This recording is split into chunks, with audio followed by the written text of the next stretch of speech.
Game is on, my friends. Welcome to Hot Gamers Only, the show where this swell group of individuals comes together to talk about our love, passion, and occasional disdain for everything in the world of video games. Catch us on youtube.com at bit.ly/thegigas or on podcast services of your choice. Please go hit us with a sub. We're trying to get to 100 subscribers so that Kyle will play Super Mario 64, which he hates.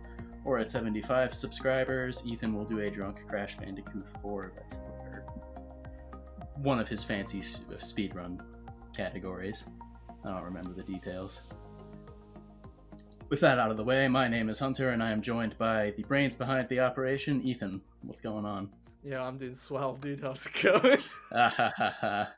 And I am also joined by my friend Nate. What's up? Yo. Nice. And we are here today to talk about our time with the PlayStation 4, seeing as how it is being sunset and overtaken soon by the new shiny machine here in a couple weeks. Yeah, wow. I'm just in shock. This is like the first time in a good 20-odd episodes where I've not had to do the intro. So hey, yeah. Good first attempt. I'll give you a solid 7. 7. I'll give you a solid 7. I like how you did the selling out first, but I'm gonna hate it when I have to redo the Stinger times this week. So yikes! Swings and roundabouts, dude. Swings and roundabouts. But Russian judge over here. Yeah, man. How are you doing, Nate? Welcome to the show, by the way. I'm really happy to be here. I'm just because I've watched every episode. Hunter always sends them to me as soon as they come up, and then I'm just really excited to be part of it. Yeah, it's nice to have you here. It's good to round out the group. But yeah, Hunter's going to be taking the lead on this one because this was his idea in the first place, and also on I'm sick as are we a minute in? We're in a minute in. I can say fuck. I'm sick as fuck. Yes. Yeah. I can swear. Fuck you, YouTube algorithm.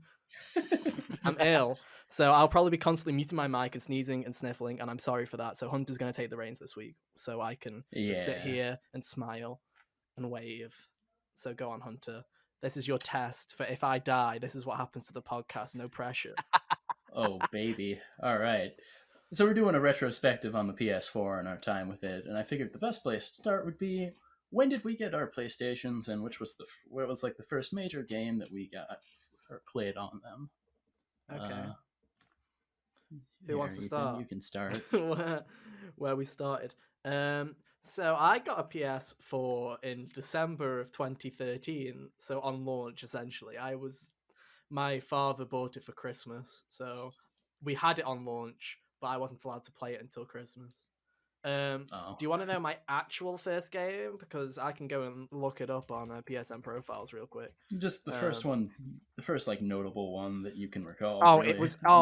It's really something garbage. Because if anyone remembers the PS4's launch, it wasn't exactly the best. It was pretty sparse for a while. Yeah, it was pretty garbage. So I'm literally gonna have to find it. Slim pickings. I'm going. Technically, the first game that I played on PS4 was Call of Duty Ghosts, and I can tell you, I played it for about 30 minutes and never played it again. So, there you go. You played one of the worst ones. I don't even like Call of Duty, and I know Ghosts is bad. I've played them all, and yeah, I agree. Ghosts. Actually, I played Warzone, but I haven't played the actual Modern Warfare. But yeah, Ghosts is pretty bad. I feel like of all of the Call of Duty games, the only one I would really like is ironically Infinite Warfare. See, I'm a zombies guy. Because I like Titanfall. Anyway. I'm a zombies guy anyway, so I mainly play that. So that's why I get into it. But if we're counting first proper game that I fully played, Assassin's Creed 4 Black Flag. Which, that's a great game. Started off as my favorite game in the Assassin's Creed series and ending the generation as my favorite game in the Assassin's Creed series. So thank you for that one, Ubisoft. Talk about peaking real quick there. Exactly. How about you, Nate? What was your first? When did you get yours? So, the story of me getting a PS4 is basically the same as the story of me getting any of my consoles. Basically, my parents buy consoles for a single game that they want, and then they get bored of it, they stop playing it, and I just kind of, hey, can I borrow this for a little while? And then they just never ask for it back. So my PS4 is, for all intents and purposes, mine. So the first game I played for it was actually Bloodborne Oh, because nice.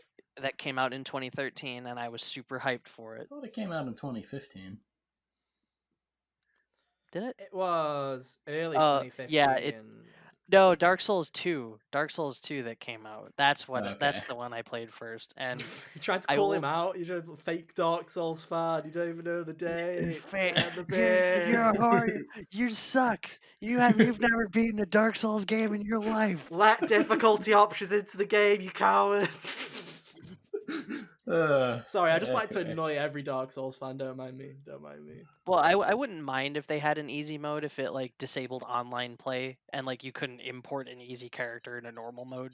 Hey, yeah, I Man. love Like options, dude. Accessibility, guys. if there's some like restrictions, I'd be fine with that. But It's as simple as yeah, so not basic letting you get. Just don't let them get the plot. It's as simple as that. Play on easy. You miss the yeah, disable normal trophies. trophy. You miss the normal trophy, and so you can't get the plat. There you go. Now all the Dark Souls fans can go and wank off in a corner about how they've got the platinum instead of just Yeah. you know. Welcome to Hot Gamers Only, everyone. Yeah. Um but yeah, so that was kind of my whole thing was I got Dark Souls 2 so that I could Yep. Play Dark Souls 2, essentially. Yeah, I got it because a friend of mine wanted to play it online with me. And we Alrighty. never got past the first two areas. That's the spirit. I imagine you eventually got past that on your own, though, right? I did. I've beaten Alright. Dark Souls 3 or Dark Souls 2 twice because he stopped because he was like, yeah, it's too hard. You know, I've watched my friend play through Dark Souls. Dark Souls 2 is the game that I've watched the most of, ironically. It's the And longest one. it's the longest Oh, one really? it's the longest one for one, but I just want to say this because I know a load of people will be watching this because I've been out and already done some questions for later on in the show. So people will be watching this to see my reaction to all of their memories or moments. But one that I just want to mention is I've watched Dark Souls 2 so many times, and there's the fact that there's the one puzzle in the toxic like poison area, right? I don't know what it's called. There's like the poison mist like kind of area, and there's that Earthen castle. Peak. Yeah, it's awful. It's like an awful area. And the solution to a puzzle hunter is basically there's this massive windmill that you have to set fire to. And I was watching my But the friend. windmill is made of metal. Yeah, but the windmill's made partly metal and wood, right? But got to set fire to it, right? And I was watching my friend Eamon, and he was sitting there playing for like an hour, and I'm like, about 10 minutes in, he's like, oh, I must just have to beat the boss with the poison. I'm like, nah, you've probably some way to get rid of it. No, you don't. And he was like, nah, that's not it. I'm like, oh, have you tried setting fire to the windmill? And he's like, that's a stupid idea. So we go on this journey for an hour and a half of him failing and failing. And I'm like, yo, can you just try the windmill? And he's like, fine, but it's not going to work. And that was the solution. And I was like, 500 IQ, never playing Dark Souls, too easy for me. So thank you. That's great. Well, there's an NPC you can summon for that boss that's kind of a meme in the community because of how absolutely disgustingly broken he is. Oh, Yeah. man. His name is Jester Thomas, and Jester he Thomas. doesn't use a What a weapon. lad. He dual wields pyromancy flames, which are like the catalysts for doing fire spells, and he No. just absolutely deletes her with pyromancy. He can solo that boss for you. What a pal. What a And nice guy. in the first DLC, he invades you as an NPC invader, and when he shows up, he does this gesture. Nice. Okay, Alrighty. Hunter, what was yours? Go on then. What was yours? I got my PlayStation 4 in as a Christmas present in late 2014. Ooh. So there's that. I had played games with my brother here and there beforehand. Like we played Infamous Second Son together, and I think we had played the I Evil love that Within game. by that point. It's underrated as hell. As a PS4 exclusive from this generation, Second Son's pretty underrated. And First The Light. only thing I don't like about it is that you don't get concrete powers until the end of the game. Yeah. Yeah. But anyway, Hunter, carry on. But the first game that I had that I sunk my teeth into upon getting my PlayStation 4 was Dragon Age Inquisition. I love the Dragon Age games. I even played 10 hours of this on my brother's PlayStation before I had my own, and then I started over and didn't even care because that's just how I was with that game. Enough was never enough. And yeah, Dragon Age Inquisition was a big old favorite for me. I was like, oh, I don't want to get the PlayStation 3 version of this because I feel like the PlayStation 4 is coming to me in the future here. Yeah, So yeah, I feel it. and so on and so forth. I feel it. We said this. I can't remember if it was last week or the week before. Last week is when I brought up Dragon Age. Yeah, and I was just like, never gotten into it. Same with Yeah. all, and I said all of their games because I'd forgotten the name of the developer, but now I can say BioWare and remember that I haven't played Mass Effect either. So it's just one of those things where it's like I could get into these, but it's just one of those games where it's like every opportunity I just kind of missed. I never Yeah. really I never really got into games where like your character just kind of auto attacks and then you hit skills every now and then. Yeah, I can understand why. Especially, okay, with Origins, that was definitely like the gameplay there. But the gameplay wasn't ever really the reason I was playing Origins. It was the characters and stuff in that regard. Yeah, well, Inquisition, that's they the do. reason you play any BioWare game is the story. Yeah, and to be fair, I take that over the boring cover shooter thing that it seems like Mass Effect does. Well, Mass Effect 1 doesn't do that. It's just kind of spray and pray. 2 is definitely like more of a shooter than an RPG, and then 3 is kind of a happy medium.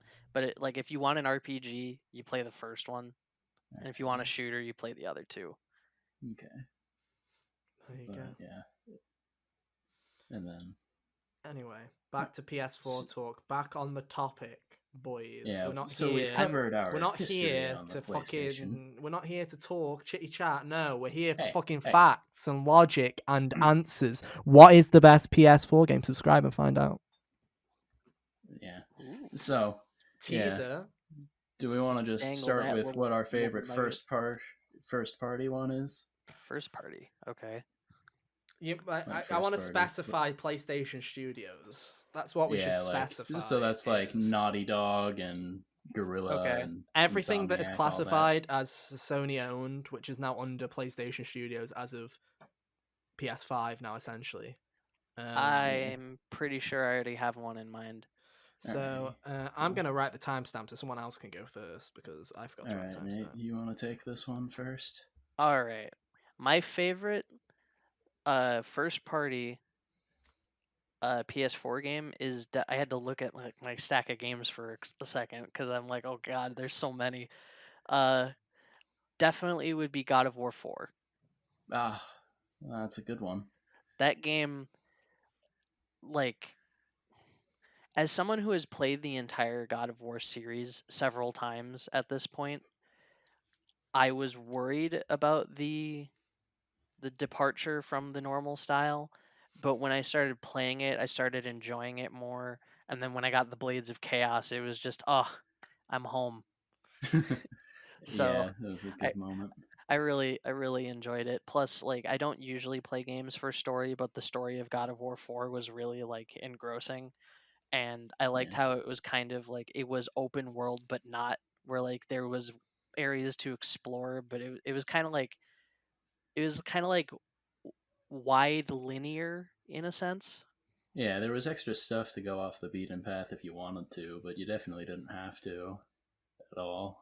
Yeah. I don't call it open world. I call it like it's basically a sprawling corridor where it's a linear story game where the entire course of it, the entirety of the corridor loops and intertwines and connects to itself. Where it's not necessarily Final Fantasy 13. So by the end, it feels like it's an entire world that's been made up, but in reality, it's just, oh, this was the bit where you went to this section as you go off that way. Yeah, it's very like much a bunch of corridors attached to each other. Yeah, that's kind of the way I look at it. The thing with God of War, and I've said it before, is Cory Barlog is a fucking genius. He really is. Like, I don't like. People always give Neil Druckmann like a good pat on the back every fucking 20 seconds. But to me, he can fuck off because Cory Barlog is a fucking genius. As someone that did not care about God of War, hated Kratos as a character, hated the games because I just wasn't into hack and slash really when I was younger, and just Kratos and just his absolute aggression and anger just never really sat with me, and turned it into one of the most emotional stories of the generation, to turn it into such a personal story and turn Kratos into an actually good character like where you actually like, oh, he's not just a prick, he has levels to him, he has layers to him, he's an actual Right. like good character now. Like honestly, Because like Cory Barlog nailed that game. because like the first thing he does is like when Baldur is antagonizing him, it's even after he fucking slugs him, he's just like, dude, leave. You don't want this. Yeah. Which is more warning than most people got. It was either Yeah. get out of my way or die. To And be yeah, fair, a lot of the people he kills in 3 tried to kill him first. yeah, Like Hera and Hephaestus are the ones that tried to like murder him for no really good reason.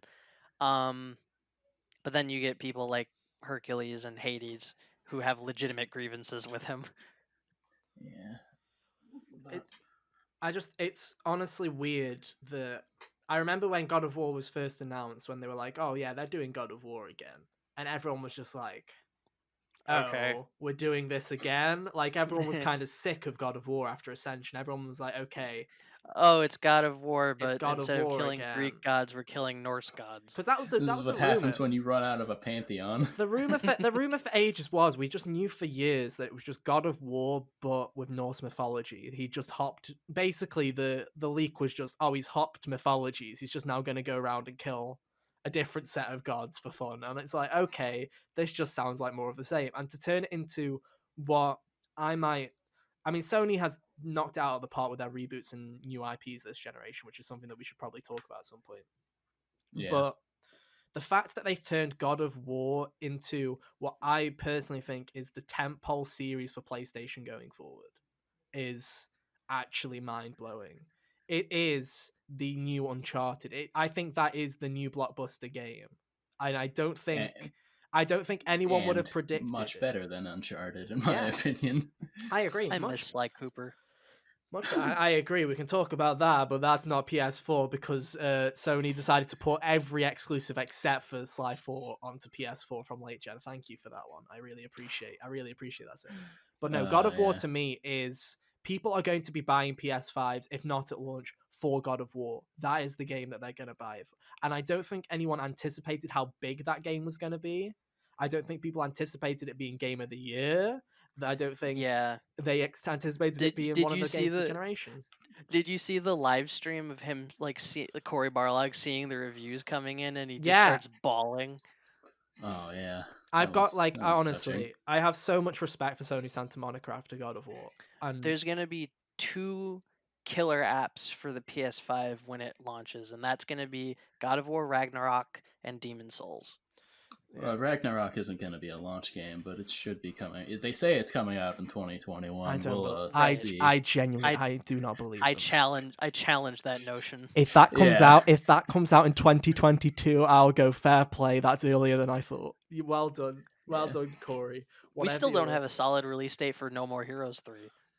Or any of those other games. A lot of them are just like, next year. When it's done. Which is fair enough. That's the thing. Honestly, We don't know what the current PS5 games. I feel like we should specify. We're recording this on Thursday, which is kind of ironic because you're seeing this on Monday. PS5 reviews go live tomorrow, so we don't even know what the consensus is on the console. Yeah, we have no idea. This is truly a PS4 retrospective because we can't even think about. We don't even know if Miles Morales is a good game right now. We don't know shit, right? But honestly, it is just 2021, man. Look out for it, because even if God of War doesn't make it, I'm sure Hunter's favorite game of PlayStation Studios will have something in store for PS5 next year as well. Hunter, I'm going to throw it to you because I know what yours is, and I feel like we should talk about it while we're talking about PlayStation being on a huge streak. All right, so my favorite PlayStation Studios exclusive here was Horizon Zero Dawn. Shocker. Oh man. Oh yep. Monster Hunter with robots. Yep, robot dinosaurs and a really cool protagonist. Mm-hmm. I do really. I think Aloy is probably my favorite female protagonist besides Samus Aran. We don't talk about other M. Yeah, Aloy is, in my opinion, one of the best protagonists that are from a new property to come out in the past decade. Really. Yeah. She's just so. Off the top of my head, the only people that really compete with her would be John Marston, and that's all I got really. As far as new characters. And Snake maybe, but that's a while ago. he's from a while ago is the thing. People really connected to Joel. I guess you could kind of count Joel as a connection, as a believable character. But that's I guess I'm in the minority where I I like never Aloy a lot more than I I agree. like. I like Aloy a lot more than I like Joel, but people really, as you could see by the consensus of Last of Us Part 2, people really attached. I don't man, like either Last of Us game. Yeah, don't worry. You're in. Fair enough. Don't worry. You're in the land of really multiple controversial opinions, because I think Last of Us Part 2 is a better video game than Last of Us Part 1, so we can go on that whole can of worms there. Gameplay wise, I'm sure it is, but the story is awful. No, I think the story is better. I think the story is alright. I genuinely do think the story is a better story. But yeah. Anyway, on to Horizon Zero Dawn. The concept, it was so refreshing to get like a new thing. It felt like it had been a while by the time Horizon had come out, because we had gotten like Uncharted this gen, and then we got like Infamous and all that, which was cool and stuff. But I feel like Horizon was the first of like the major new IP that we started seeing the influx of. Mm-hmm. Yeah. And I think it's going to set the tone going forward for their newer stuff. And, you know, it's the most satisfying bow and arrow mechanics that I've ever played in a game. Like, there's just something about the way it feels. I can't really break it down. I can't break down the science behind it, but it feels really good. And all of the other weapons feel like they have a reason for being there too, as far as like the combat and stuff. The enemy variety is good. There's the only enemies I really didn't like were the weird like turtle shell type. Oh, the ones that like you have to break the container and get a whole bunch of supplies and then book it because they're really basically strong. Those guys were jerks, but the only fighting a Thunderjaw was so fun. Yeah. The only enemies I don't like fighting in that game are humans. Oh yeah, the humans aren't exactly the most interesting, because anytime you've got a game where it's like thing and then also humans are antagonizing you as well, be it if it's a zombie game or robot dinosaurs, the humans are always the least interesting part. Yeah, because they all act the same. Yeah. But now, Horizon, to me, is Guerrilla Games had the biggest glow up of a studio I've ever seen in the past generation. If we're talking about actual glow up, if you look at all the other devs, Naughty Dog was already Naughty Dog at the start of this generation. Even you can maybe contest Sony Santa Monica, but they were also making some good stuff beforehand, like the previous God of War games. Killzone to me had just been that IP that was just like, it exists, cool. I've never played a Killzone game. Couldn't care less. Either have I. I've heard that some people like it, but Yeah. I mean, I own all Shadowfall. I know about it is the Hellgast. Yeah, I own Shadowfall, but I just haven't played it that much. Killzone just doesn't interest me. And then to have them make this game that's so far out of their comfort zone, I don't think I've seen anyone ever go, oh, we make gritty, dark first-person shooters, let's make the most vibrant open world we can possibly make with a female protagonist about robot dinosaurs. And I don't think you can go that far out of left field and have it be as good a game as it was. Yeah, honestly. That's something that's a Nintendo move.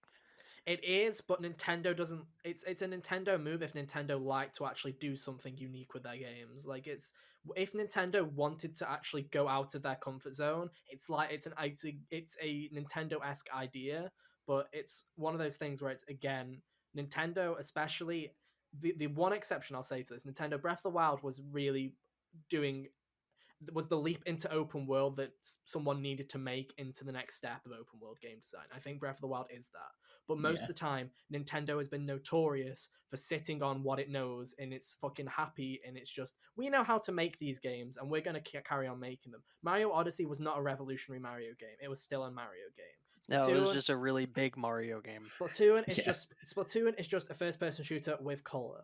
Yeah, it's okay, but nothing groundbreaking again. I like Splatoon quite a bit. All these franchises that Nintendo does are not out of left field. Nintendo's been the most boring... To be fair to the Splatoon thing, it's not something that Nintendo themselves had done before, so... No, but it wasn't revolutionary. It wasn't I'm not saying that. I'm just saying Nintendo did kind of throw their hats into something new there. Oh yeah, and I respect that they have been doing more as of recent, right? They've been trying more to re-envision and do new things. But Nintendo I still wish that there were more like first person adventure type games like Metroid Prime. Yeah, but it's like Nintendo's just completely complacent on sitting on their arse and just making the same shit over and over again. Whereas I feel But this isn't about Nintendo. PlayStation, that's why I have a segue of this is why I think PlayStation has done so well this generation, is not only have they been making great exclusives, this isn't a Xbox scenario. People like the new Gears of War. People like the new Forzas, but it's Gears of War 5 and it's Forza fucking 4, 5, 6, 7, whatever the fucking number they're on. It's, again, just making sequel after sequel. The one thing that Sony stood by this generation is, what do you want to do? Is it different? Because we'll literally let you do whatever the fuck you want. That was genuinely what they stood by. Yes, the closest you got was Second Son and Killzone, which were basically launch games. Those were the closest to sequels you got, because even God of War went out of left field with what a God of War game is. Horizon Zero Dawn, completely new territory for Guerrilla, and they absolutely nailed it. It genuinely is a testament to PlayStation for experimenting so fucking much this generation. Same with Ghost of Tsushima as well. They just let them go. We don't need... Sony has this brilliant idea of, we don't need you to franchise games because we can turn your game into a franchise. It's not we need 343, we need you to carry on making Halo. It's Sucker Punch, what do you want to do? We can make it fucking successful. What do you want to do? That's what PlayStation's been doing this generation. The only time that backfired was with No Man's Sky. Which isn't a PlayStation game. It's not a PlayStation. Yeah, but Sony was the one they that got hyped behind it up that so much. real hard, and that burned a lot of people. Two Hello Games now. To Hello Games' credit, biggest fucking return of the century, where people absolutely adore that game now. So fair enough. Yeah, it's an amazing game now. But yeah, back to Horizon real quick. Honestly, Horizon is probably, I'd say, my favorite game as well. I'm obviously going to come up with a third bullshit answer because you two picked the two obvious ones. But well, sorry. Yeah. I could come up with, to be fair, we can talk about a million of them. We can literally just list off the other great games as well. But Horizon is a testament. And the fact that Guerrilla is that talented, that Kojima will be like, I want to work with you on getting my game your running. engine. Yeah, I want to work with you in collaboration, which is probably a collaboration that's going to keep happening. Yeah. Into next generation. I doubt Kojima's going to go and learn a new engine now. I assume that's going to be I assume that is going to be a partnership that unless he wants to build a new one again. Like, it would be cool to see Horizon on the Fox engine. I feel I honestly feel the problem after there the Fox is Konami engine, owns that. Yeah, and the problem with the Fox engine was far too ambitious for its time. It was very much a Kojima. It was something that only Kojima would want to use to its full potential, and even then it didn't fully work Pro properly. Evolution Soccer. It was like, and now like Capcom's got the RE engine, which looks gorgeous.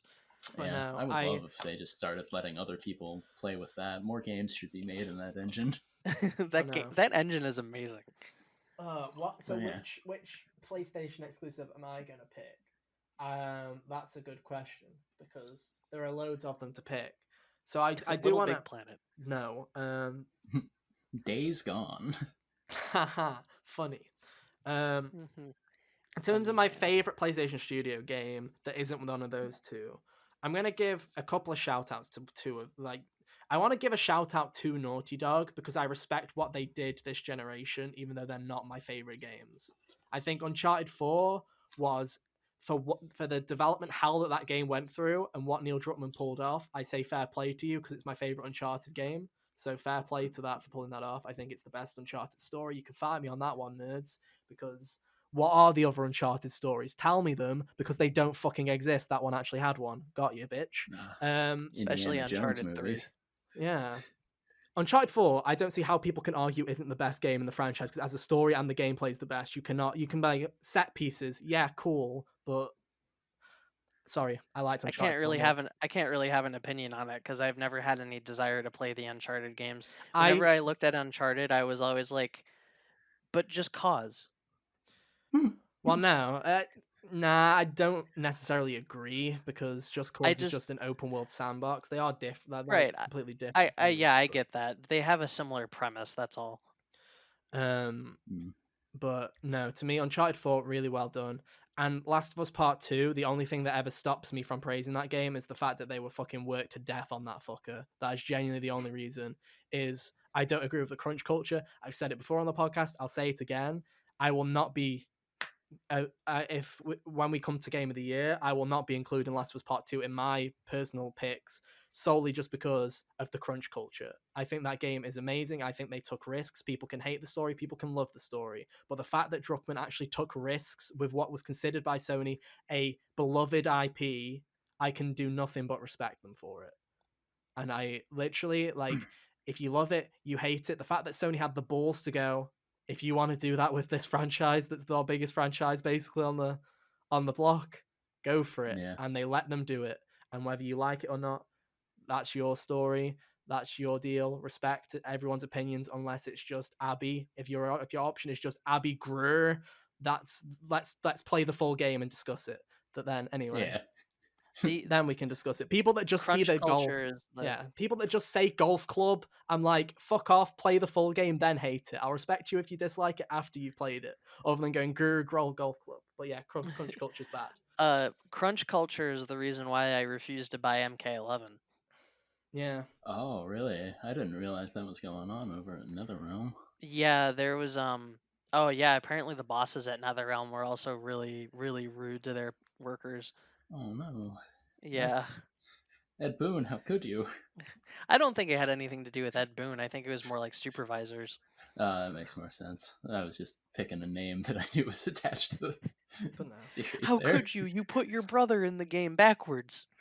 But no, if I'm going to, it, the one that I want to pick, and it's not necessarily my favorite, but I feel like this studio is the third studio that deserves a lot of credit. Sucker Punch also deserves a lot of credit. I know on this podcast we have tended to make Ghost of Tsushima the butt of a joke, but You have. me and I Kyle like the have. game. It's not just me. Kyle does it more than me now, which I'm kind of like, I don't hate it that much, Kyle. You need to tone down the hate. But I still respect them. It's just I just did not enjoy that game as much as everyone else seemed to. But the Yeah. one company that I do have to give a massive like shout out to is Insomniac. They're new to PlayStation Studios, obviously, but I think both Spider-Man and the Ratchet and Clank quote unquote reboot remaster, the thing that they're no longer continuing because they don't have to and they're going back to the original timeline, but still Ratchet and Clank Yeah. 2016 and Spider-Man are one. Ratchet and Clank 2016 deserves more love because it really is a really good Ratchet and Clank game. I really liked it. It's tied to a terrible movie that they had to use the cutscenes from, which makes it a bit awful. But in terms of gameplay, it's fucking gorgeous and it's great. I fucking love It that didn't game. need to have Dr. Nefarious in it. Not necessarily, not really, but at the same time, I liked that they did something different with it. It's weird. It's a weird game, but I really do love it. I don't know. I guess as someone who has grown up with the Ratchet and Clank series and I've been playing it since the first game, I thought it was kind of insulting to have Drek just be kind of shoved to the side for the new guy because Nefarious was introduced in the third game. Same, I but mean, it was I one of do those. like the game. My only other complaint with it is the removal of a lot of planets that were in the original. Yeah, same, but it's one of those things where I have to look at it as an original thing. It wasn't necessarily for them, it wasn't necessarily something that they wanted to do. I'm sure they did not want to base it off a movie for one. I'm sure that's the last thing that they wanted to do, really. But for what they did and for the time that it took them to develop it, which was really short, I think that they did a really good job. I guess Um, you could say it's really good like for a movie game. Oh, for a movie tie-in, it's like the best movie tie-in game that I've ever played, probably, just because of how true it is to the source material, because the source material made it. It's just one of Right. those.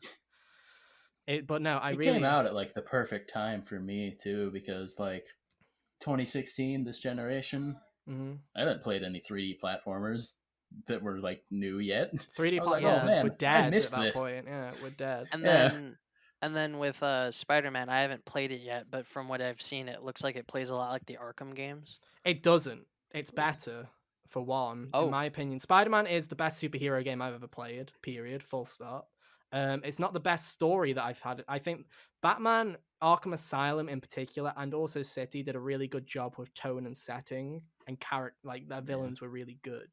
But and then Arkham Knight dropped the ball super hard. I don't think Arkham Knight's as bad as everyone makes it out to be. I still think It's not bad. I love Scarecrow. Scarecrow is actually my favorite comic book villain of all time. So to have him be like the headline villain of a game was like perfect for me. I just didn't like that they shoehorned Joker back into it. You see, I loved that because after The way playing, they implemented Yeah, Joker because was it was- interesting. The problem was that it, like, Scarecrow for being the main threat, they only did that so they could have like the fear toxin everywhere. He didn't really do anything and if anything, until and the if end. any, and if anyone took the spotlight from Scarecrow, I wouldn't say it was Joker. It was more I would of say it was Arkham Arkham Knight Knight. himself, Yeah, Jason who Todd, is yeah. who is not an original character. yeah, Which because they said so many times he's an original character, guys, we promise. which joke. But my thing with Arkham Knight is, for everyone else, just because Arkham Asylum and Arkham City are 9 out of 10, 10 out of 10 games, doesn't mean that Arkham Knight being an 8 makes it a bad game. I feel like it's Right. just the original 2 Arkham games are so good that the gripes that people have on Knight probably get at people a bit more than they should because of their love for the original 2. But anyway, and the Batmobile just sucked, and that's the main problem. The actual I Batman don't like the stuff, Batmobile. great. Batmobile, bad, awful, garbage. I'm one of the few people that liked Origins, so whatever. I liked Origins a lot too. I think it was really good. I liked Hearing Origins too. It's still the worst. but hearing Chris Redfield as Batman was weird though. I didn't know that was who did him. Yeah, Batman was voiced by Roger Craig Smith, aka Oh. Sonic and Chris Redfield. But anyway, That's back to you. Spider-Man. Yeah. Spider-Man is honestly, it's the best superhero game I've played. Spider-Man, Insomniac nailed it. It is honestly, as a licensed product and as an exclusive, I think they've nailed it. Like, it is, the selling potential of Spider-Man is tied to, like, Spider-Man being tied to PlayStation is a biggest dick move of the century from Sony's point of view. But from a marketing perspective, it's great, and Insomniac just knows how to do that character. And the story is surprisingly great, and I'm really looking Yeah. forward to Miles Morales. I guess Um, I'm gonna have to get that and Miles Morales then. I mean, it's really good. Because I is mean, Miles hey, that's- Morales an expansion? No, it's a No, standalone. it's like it's a standalone thing that just kind of focuses on Miles. It's not It's- necessarily like Spider-Man 2. Like they're not going. It's ham like on an it. it's like like 1.5. It's Uncharted: The Lost Legacy to Uncharted 4. It's not a full blown 18. It's say if Spider-Man, the original Spider-Man, is like an 18-hour game, we're expecting this one to be like a 10 to 12-hour story instead of an 18. Oh, It's okay. kind of like we're not fully ready to do a full sequel yet, but we're gonna do a game that's kind of smaller in scope. But yeah, so I just wanted to give a shout out. Anyway, Hunter. So that's it's enough kind of talking. like Infamous First Light. Yeah, but I assume a bit bigger than First Light. Yeah. Yeah. Because the whole map from Spider-Man is in this instead of just a section like First Light. But anyway, Hunter, what was the next topic? 'Cause we've talked about this one long enough. All right. So before we go, we'll talk about our favorite other exclusives from other people later. But I figure a fun one to do in between would be our favorite game that we got on PS Plus. Because I tried out a bunch of games that I probably wouldn't have if I had to buy them initially because of being poor and in high school and getting Yep. things for free. So Free things are nice. yeah. I don't know. I'll let you guys start because I'm gonna have to think. Okay. All right. I can go first if you want me to. Go for it. Go for it. Okay. My favorite game that I've gotten on PS Plus was Doom. Doom was a PS Plus game? I think it was. No, Was it? it wasn't. Well, then that's cheating. No, I've done a bad. No, then it would definitely have to be Injustice 2.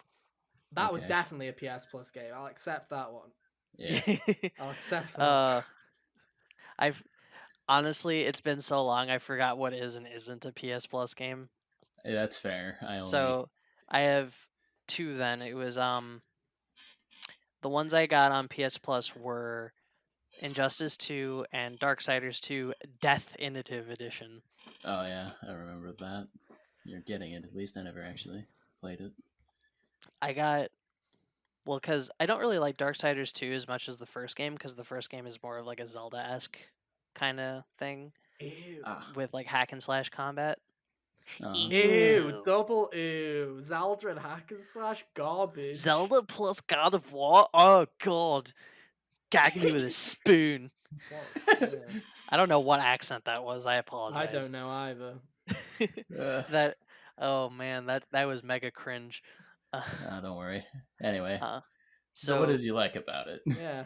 Injustice 2? Well, I liked it because it focused more on the Injustice universe instead of like pulling people in from the other universe, except for the fact that Oliver Queen stayed in the Injustice universe. So like you can still play as Green Arrow. So to be clear, by the Injustice universe, is that like the bad timeline from the first game? That's the Injustice regime 2? timeline. Okay. All right. And the main villain is someone who hasn't been a main villain in a long time, is Brainiac. Oh, nice. And yeah, and it's like the classic Brainiac where like he wasn't built by Lex Luthor. He's like He's an like a alien. Krypton computer, right? Kind of. He's an alien that goes around and he takes cities and like digitizes them Yeah. and then destroys the rest of the planet.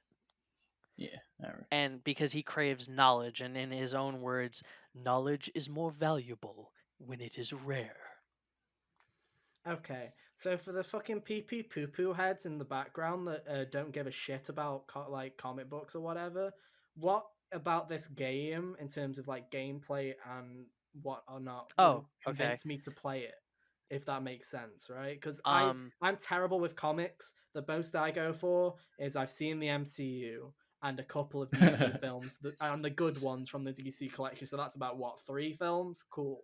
Right, I've seen the 3 DC films that are good, the 3 good and ones, the 22 Marvel films. For someone that doesn't care about comic books, and I'm not saying that in a bad way, right? I'm just saying, as someone that's not interested in all that kind of lore and stuff, what would make me interested in this kind of game? Well, because it's a really solid fighting game. Okay. It's because it's made by NetherRealm.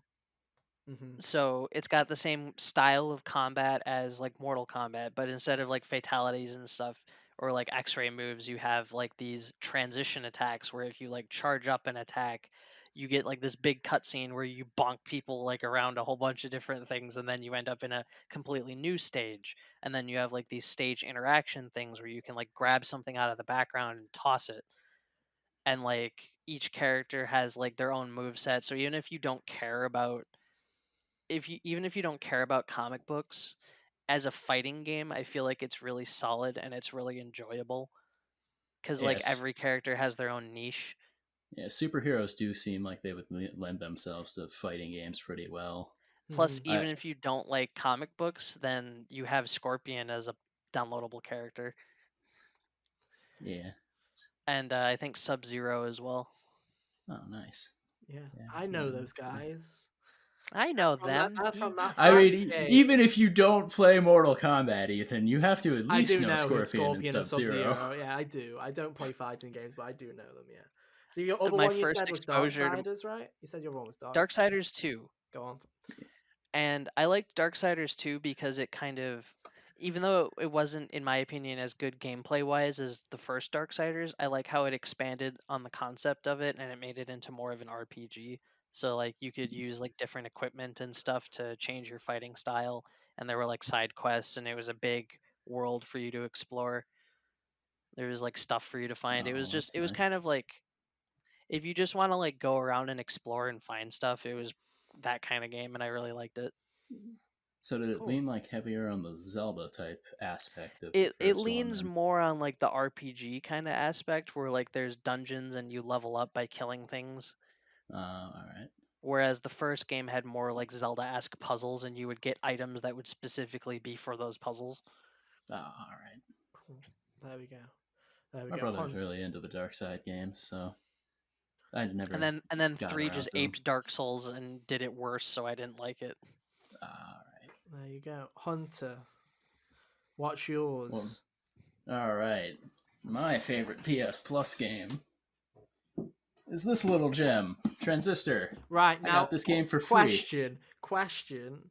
What's Did up? you play it on Plus first? Yes, that's when I Okay. got it for free first, and now I would give my left arm for it. Okay, that's the spirit. I'm just making sure because Yeah. there's so many PlayStation Plus games where they've been on Plus, but I'd already bought them beforehand, so this is why it's a lot harder. No, for me I to wasn't pick. considering anything that I already had. exactly, yeah. Transistor I got. You see, it was February in 2015 was when this game was available on Plus. I had just finished Dragon Age and needed something else to play, and oh man, I really liked Transistor. I know you did. Yeah. It's got this really unique setting as far as like the cyber noir kind of city. It tells a really cool story.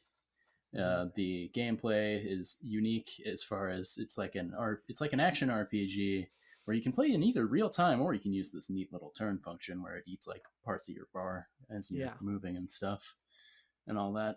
Everything you can do, like all of your attacks, can either be used as an attack or they can modify your attack or they can be used as a passive. So it's got a bunch of unique things as far as experimenting, and It's also got that really cool Supergiant Games art style. Yeah, Supergiant's art style is so striking, and the way that they managed to make it to where you can tell it's them, but also everything looks unique enough from all of their other games, like Bastion and Transistor.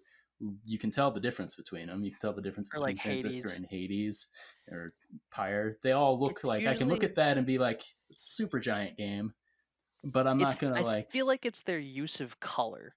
Yeah, the way that they use color makes it pop in a way that I don't think a lot of other games do. A lot of games feel like really muted. Yeah, Supergiant lets their stuff pop a lot. Transistor also has like one of the best soundtracks ever. I know this because you've sent me a bunch of songs from the Transistor soundtrack. Like, dude, listen. Yeah, I do that. Yeah, so, but it was okay because I liked it. Yeah, gushing about this game, I could go on forever. So, And Ethan, did you come up with your favorite yet? Yeah, I did, and I want to give a couple of shout outs before I do. I remember 2 were Plus games. I did play them on Plus, so I'm going to say those 2. But I just want to give a shout out to all the cool little indie, smaller developed multiplayer games that released on Plus this generation. Just like because, Fall Guys. Like Fall Guys and Rocket League when it came out. Yes, kids, Rocket League did used to be an indie game. Yeah. Used to and be. just other there's just it took over the world. Then it took over the world for a little point, and now it's really big still. Anyway, but just like Fall Guys and Rocket League are obviously the 2 big ones, but then smaller ones. There were like other like smaller ones, and I'm just trying to think of what kind of games. I can't remember the names of them, but there were loads of like sports, like indie games and stuff like that, where you could play co-op with friends. And oh yeah. I just want to give a shout out to those because those were always really fun times just to play with your friends. And it was just like a great reason to just go, oh, let's play the Plus game because you can play it with people for an hour. And even if it was just an hour, you just got some fun out of them and played them for a little bit. I remember there was this one called like Laser League where it was like essentially soccer, but you were also like manipulating these lasers to harm the other team. Yeah. That was I think there was also, what was it, like 100-foot tall robot golf? I did not play that one. I don't think I got that one. Oh man, I think sounds fun though. It sounds like a fun time to screw around with. It was fun because it's literally it's like a fighting game mixed with golf. So you pick a mech, and like each mech has like its own move set and special moves, and you have to try and get your ball into the hole while getting accosted by other people. So like you're fighting each other, but you're also playing golf. Oh, nice. So yeah, shout out to all those kinds of games. But my 2 that I'm gonna pick are surprisingly they're my 2 favorite story-driven story game Telltale-esque. Well, one of them is Telltale that came on Plus. One of them is Tales from the Borderlands, which I have said before and I'll say it again, is the best Borderlands game. And it's not made by Gearbox, so that's fucking hilarious. I don't like any of the Borderlands games. I don't. Tales from the Borderlands is one of my favorite smaller story games of this generation. It's the writers of that game deserved far more credit than they got. It is one of the wittiest, funniest scripts that I have played to, like that to a game that I played in forever. The soundtrack is incredible. The fact that that game did way worse than all of Telltale's lineup and is criminally underrated. Honestly, I really hope that leaked remaster, like kind of re-release that they were planning on doing, I really hope that that's still on the cards because that game really deserves more love. And the fact that If anyone out there is on the fence about Tales from the Borderlands, look up the finger gun scene and tell me that you are not impressed. yeah, it's really good. Like honestly, as someone that I didn't I need even to look that as up. I someone don't as remember someone it. who doesn't really care about Borderlands. I think Borderlands 1 is really slow. I think Borderlands 2 is fun with friends, but as a single player experience, it's really lacking. And I think Borderlands 3 is the same, except the frame rate's garbage, so play it on PS5. And the story is garbage. Yeah, but I don't go to Borderlands for the story, so I just don't care because Borderlands 1 and 2 isn't exactly a fucking BAFTA award winning Shakespearean. Shakespearean play, is it? They're all garbage, really. But Tales from the Borderlands actually tells a really personal and really funny and heartfelt story at the end of the day that you have characters that you actually care about, and it's honestly the Borderlands universe at its best, and I really hope Also, Reese is just like one of the best characters Troy ever. Baker and Laura Bailey play the main characters, so you can probably tell that there's going to be a good time there for literally anyone that's ever experienced the game with Troy Baker and Laura Bailey in them. They Yeah. usually tend to have good chemistry, so it is honestly. And then the other one's Life is Strange. Life is Strange was a Plus game, and I never played it before Plus. And I remember playing the first episode and going, the first like 30 minutes of the first episode and being like, what is this fucking garbage? Fuck off, uninstall. I never played it. And then I came back a year later and I was like, fuck it, it's on Plus. Because the first episode had already gone free. So I tried it for a little bit. I'm like, this is shit. And then I actually went back and played it. And if you can get past the cringy at times dialogue and just sit and my thing with Life is Strange is it's an aesthetic. It's not. It's a mood. Life is Strange isn't necessarily a story or a good like. It is a mood. When you play Life is Strange, you just live in that feeling for a good 10 to 12 hours. Same with Before the Storm. Yeah. And there's something about it. It's not my favorite game of this generation. It wouldn't make the list really to me, but in terms of actually getting me into the mood of or the vibe of a game, I don't think a game has really gotten me into that world that's not like a bizarre kind of fucking world that's crazy shit's happening all around. There is some weird shit going on, but in terms of just like a personal story, I haven't really been impacted that much. And Before the Storm, later installments in the game, 2, I think I don't like 2 as much as 1 or Before the Storm. And I've said that on the podcast before that I think 2 is a bit not necessarily bad. It's just I think the pacing was awful for an episodic game, which is bad if you're playing it episodically like I was over the course of a year and a half. Release pacing leaves something to be left. Yeah, something to be desired. It definitely was. Life is Strange 2 is definitely a game where you need to play it all in one go and don't play it once every 4 months like the release schedule was. But no, Life is Strange 1 is. Does it have awful acting at times? Yes. Is the last episode a bit of a disappointment? Yes. But there's such a mood and a moment and just the way that that game kind of impacted people that played it that I think was really special. And I can't really put it into words. And also, can I just say, they fucked up the plot twist, but that episode 4 plot twist, really fucking good for a mystery game. Really yeah, it was really good. The follow-up wasn't great, they fucked it up, but the actual going into the twist was really good. Yeah, what you were saying before, like when I played it before like it came out for Plus, so that wasn't considered as far as that. But I just sunk a weekend into it, like across what I was doing, and it was just real fun to exist in that world and interact with it, regardless of the questionable at sometimes voice acting or writing. But I gave it a pass because it was somehow charming, like it endeared itself to the vibe. It felt true to itself, which was weird. Yeah. It's like to the point where it's so much of a mood that I describe songs now. If I'm listening to a song and I'm like, I really like this song, and I use the description of it's Life is Strange-esque of a description of how to describe a song.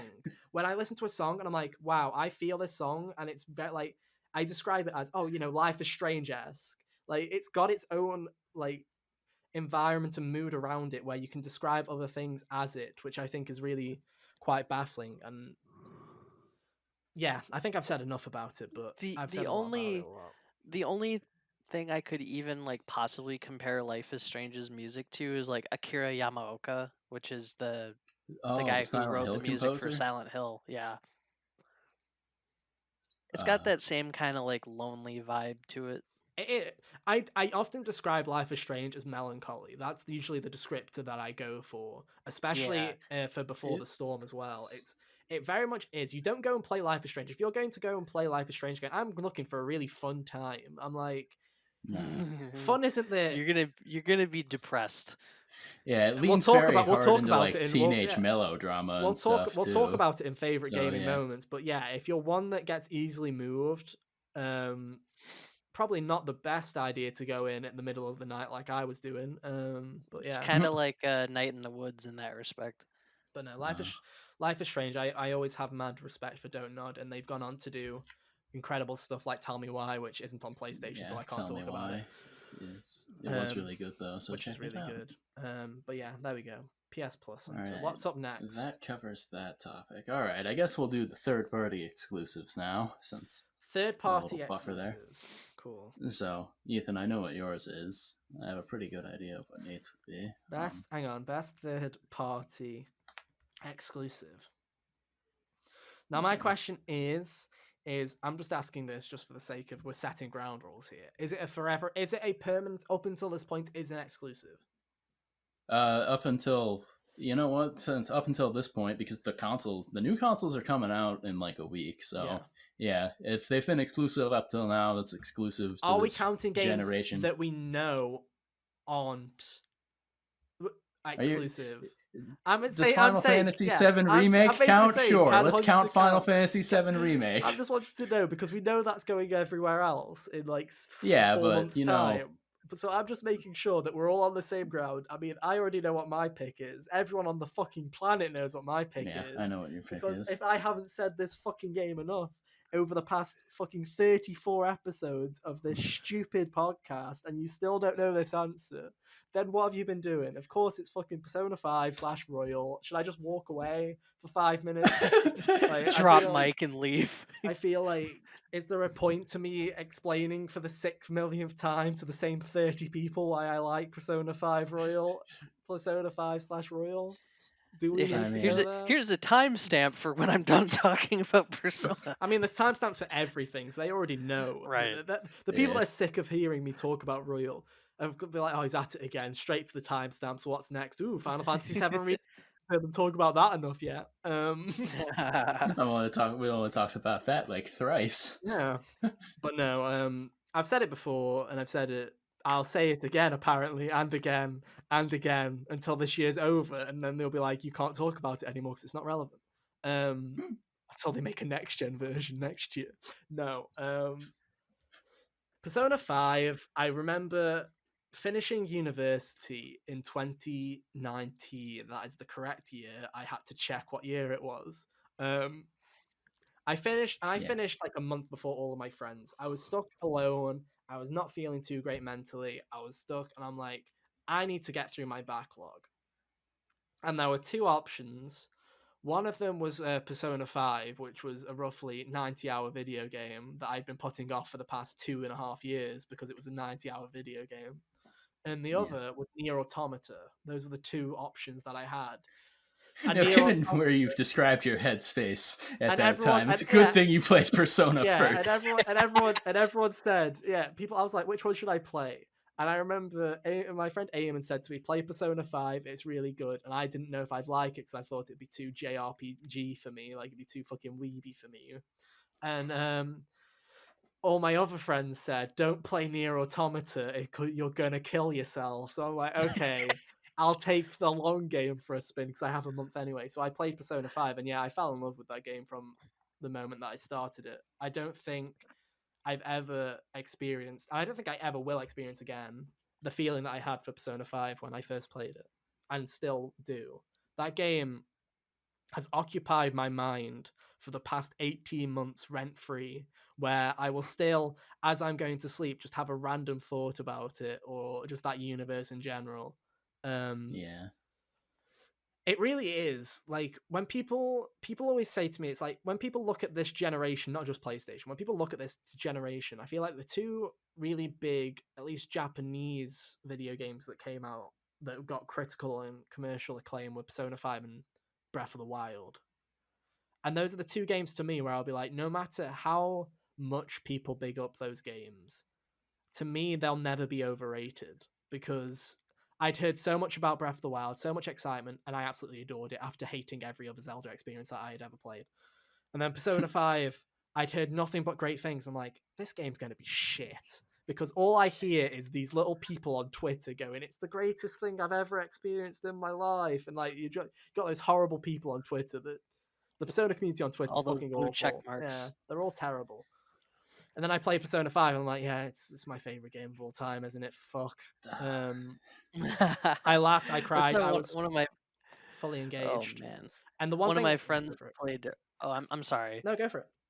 One of my friends, when he played Earthbound for the first time, that's how he felt about it. He's like, I've heard so many people talk about Earthbound. Why would I ever want to play this game? And then he plays it, and he's like, oh.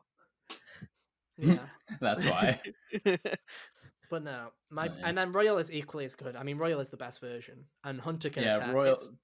Royal. The new parts of Royal are the best part of the game, and that's really impressive because Persona 5 on its own was really, really good, and they managed to It's go the and highest make it rated better. PS4 game ever, which is ironic. Like, honestly, it is the That highest is rated on hilarious. Metacritic. It is higher than every other PlayStation game on Metacritic, which I like. Actually, no. Actually, I think it's third because of the Rockstar games, right? GTA 5 and Red Dead. I think it's GTA 5, then Red Dead, then Persona 5 Royal. I think that's how it goes. GTA 5 doesn't deserve to be as It's highly acclaimed it's as the it highest is. exclusive. Yeah, it's the If highest we wanna exclusive. It is. Yeah. skew But it that way. I've said it before. Royal is the best addition to a game that I already loved. It's fan service done right in the sense of if you are new to Royal, you will not notice a single thing has changed. And you think that's the intended way that it always was. And for Yeah. people that went back in for the another 90-hour journey, were just smiling the whole way throughout, nerding out at all the little differences and how everything changes. It's And true. That's exactly the what thing that happened. Persona does, and it's Persona in general, not just 5, is it makes you play a really fucking long game, a 90-hour game, a 60-hour game, and you somehow end up with the feeling at the end that you don't want it to end. That you're like, Yeah. how am I at the end of this? How is 90 But the hours not goodbyes enough? are so sad. I have All the never time. I've never wanted to do it. I've never felt so empty when finishing a game. I use that word to describe Royal is I just felt emptiness. Yeah, Hunter's just chilling. I don't know what that Like thing. numb. Yeah. My computer like wigged out for a Well, that's second. bad. But no, I've never felt. I honestly That's felt rude. empty. It was the first game made me feel melancholy because it felt like it just felt like saying goodbye and having everything that story with those characters carry on, and I'm left behind in a way. And the way that Royal's ending, I'm not going to spoil Royal's ending, but the Royal ending is different. And then that fucking ending to Royal, I thought they were like, oh, they're going to do a happier ending this time. They're obviously going to have a more, you don't feel shit and you feel fucking worse. And it's just, yeah, true. But, you know, Oh, man. it's like one of those things where I love Persona so much. It's like, I love that franchise so much. And Royal and 5 are just, honestly, they are my favorite games of all time. So there you go. You had enough from here, Hunter. I'm done Are you gonna talking. play the SMT Nocturne remake? Nocturne, maybe not, but I am tempted to just pick up 5 and jump on 5, but it depends when it comes out, and if it ever comes out, we'll see. Fair enough. Atlas is Atlas. Yeah. We'll never know. Right, Hunter. Yeah. Hunter, go for it. What was yours?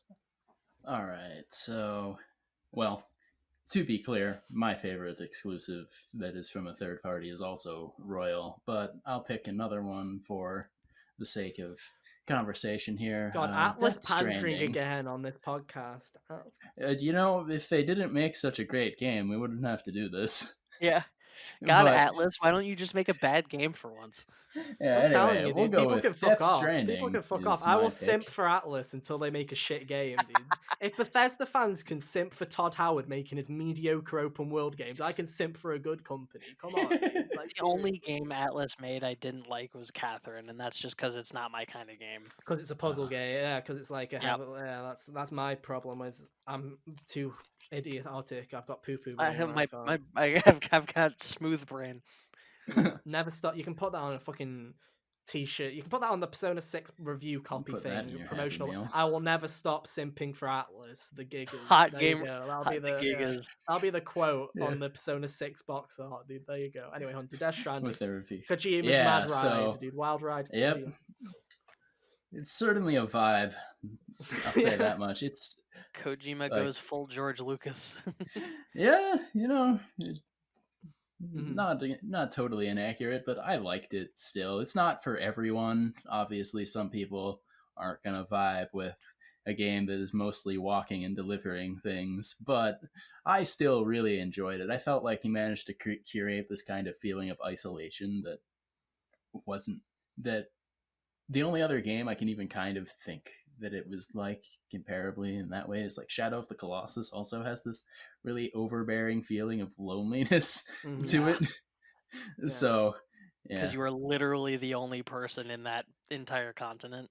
Yeah, and he managed to do that while also because you were like the only one who was actually above ground all the time. Everyone else lived under like Because they didn't want to get ripped apart by the invisible monsters.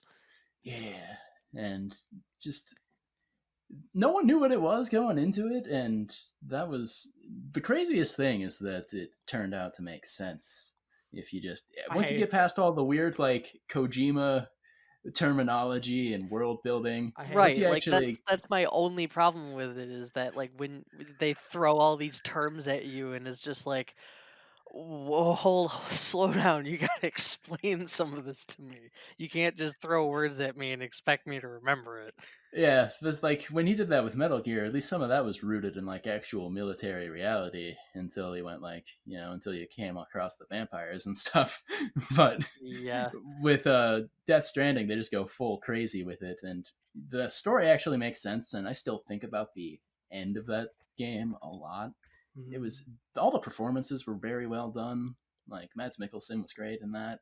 Die Hardman's actor, I can't think of his name off the top It of had my a head. really compelling villain. Oh yeah, Higgs with Troy Baker acting like a madman. That was delightful. All of that. That was all his acting was like almost as endearing as Skullface. Yeah, and at least he actually went somewhere. Yeah, Yeah, so with Troy Skullface, Baker all should be we a got was villain in more games because I he's agree. just delightful in that. He was Joker in Origins, Yeah, I know that, but like which I he didn't was realize still for doing long. like Mark Hamill's Joker, and that was the Yeah, thing. Troy Baker being able to do just let himself loose as a villain would be really cool and other things. But yeah, so that's about all I got on Death Stranding. I can't wait to see what he does It was a next. mad ride. I don't like Death Stranding as a game, but I respect it for what it does. Yeah, that's the thing. Is it's like not for everyone, but for the people that it is for, it'll hit home pretty solidly. I should clarify that when I said Kojima going full George Lucas, that's not me like shitting on Kojima. That's because I like the Star Wars prequels.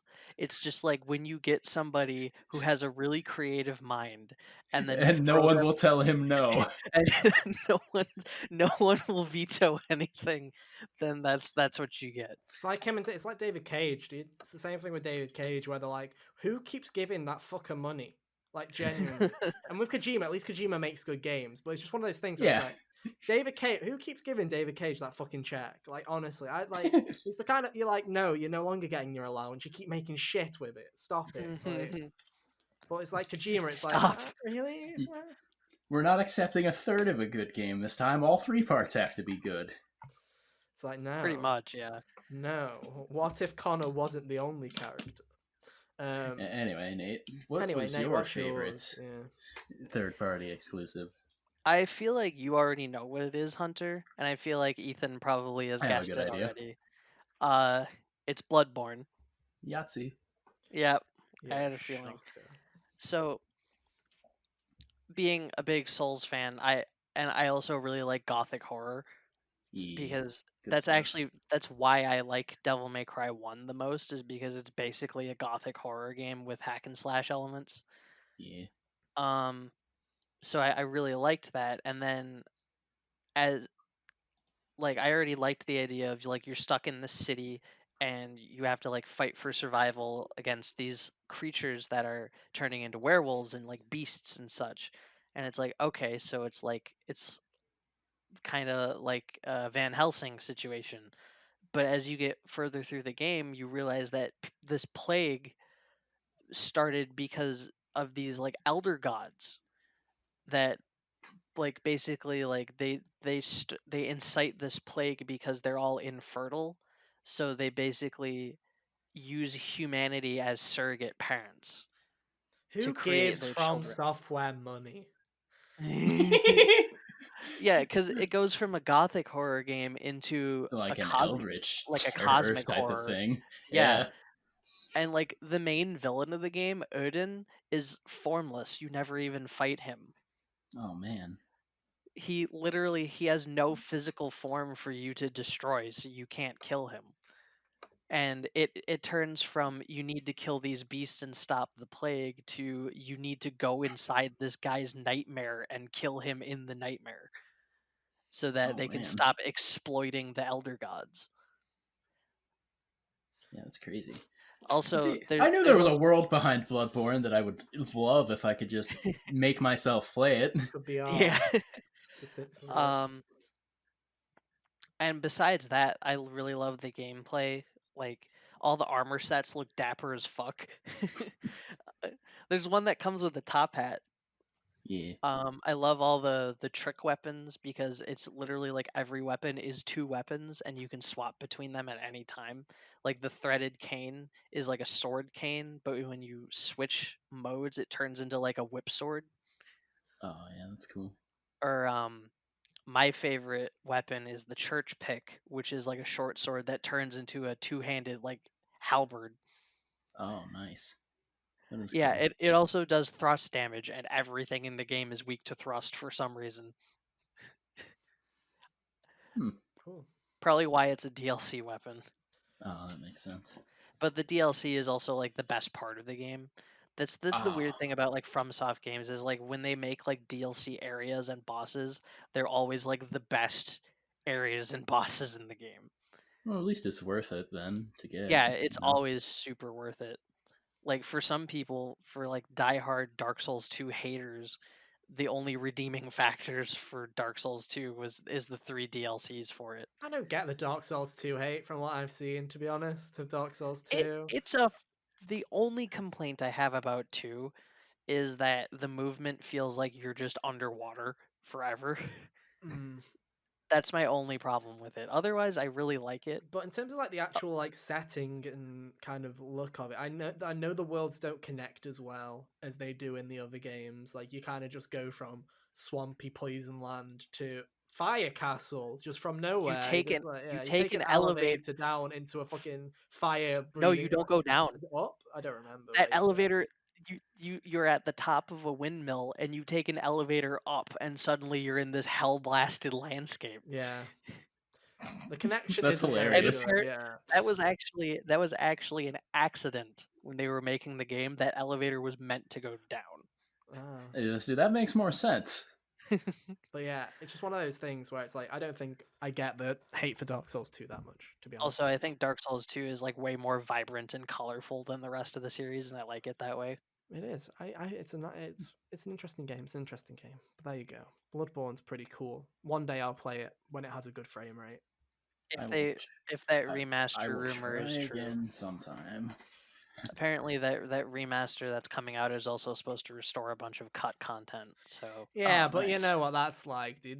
Everyone thinks Konami's making a video game. That's a good joke, well, dude. I believe that everyone when I see it. everyone thought the Demon Souls remake was going to have the sixth Archstone be restored, and it's not. Which, to be fair to Bummer. Bluepoint, they said they could. They decided not to. Yeah. I mean, to be fair, They said it Bluepoint, it's wasn't. not They like said it wasn't. Bluepoint Yeah, knows what it would be. they They would have to. their quote on it was they said it wasn't their place to do that. They said that. Yeah. Yeah. Well, the thing is that there were 2 areas of the northern limit that were finished. Like finished. The geometry and everything is there. It's just that the enemies aren't functioning. Oh. But no. Anyway, that's that topic, Hunter. Very cool. Alrighty. So, we want to do like our favorite moments now, since you collected all those answers from people. I don't mind. We can do those whenever. But yeah, if you want to do, Yeah. Seems I know like you a said good... you got Okay. a lot of favorite moments. I've got a load, but I want to hear your guys' first. That's one because I'm really interested, and 2, it's because I'm going to go walk off to the bathroom while one of you says your favorite gaming moments. So Okay. keep that podcast rolling, boys. I'm counting on you. You got it, boss. I'll let you go first. Okay, well, one of my favorite moments in a video game, like PS4 specifically, was fighting Sigrun in God of War. Oh, Because yeah. that boss fight is so intense compared to like everything else in the game. Like even fighting That's the Baldur. Valkyrie queen, right? Yep, the Queen Valkyrie. I never got around to doing that because God of War came out at a time where I'm like, I'm just beating the game and moving on. Because So she Yeah. can do everything the other Valkyries can do except summon Draugr. Hmm. Because one of the Valkyries can summon Draugr, and that makes her way harder than she has any right to be.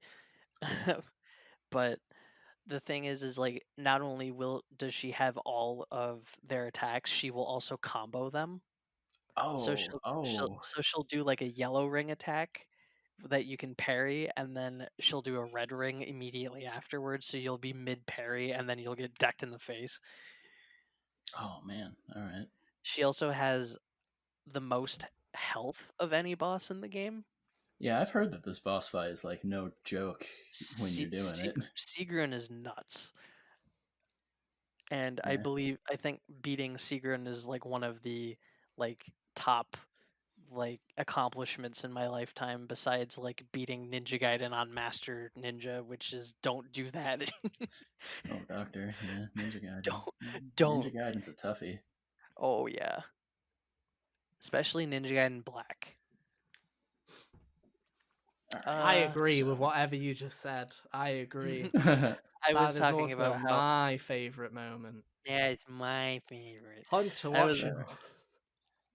All right, so I'll find not out a during the edit. PlayStation Don't spec- worry. I'll find out during the not a edit. PlayStation specific thing, but finally, after 10 years of waiting, playing a new Devil May Cry game this generation was just delightful. Mm. I beat my first pass of Devil May Cry 5 in the first night I had it, and it was amazing. Yeah. Oh man, I loved it. Second favorite game in the series. Played it.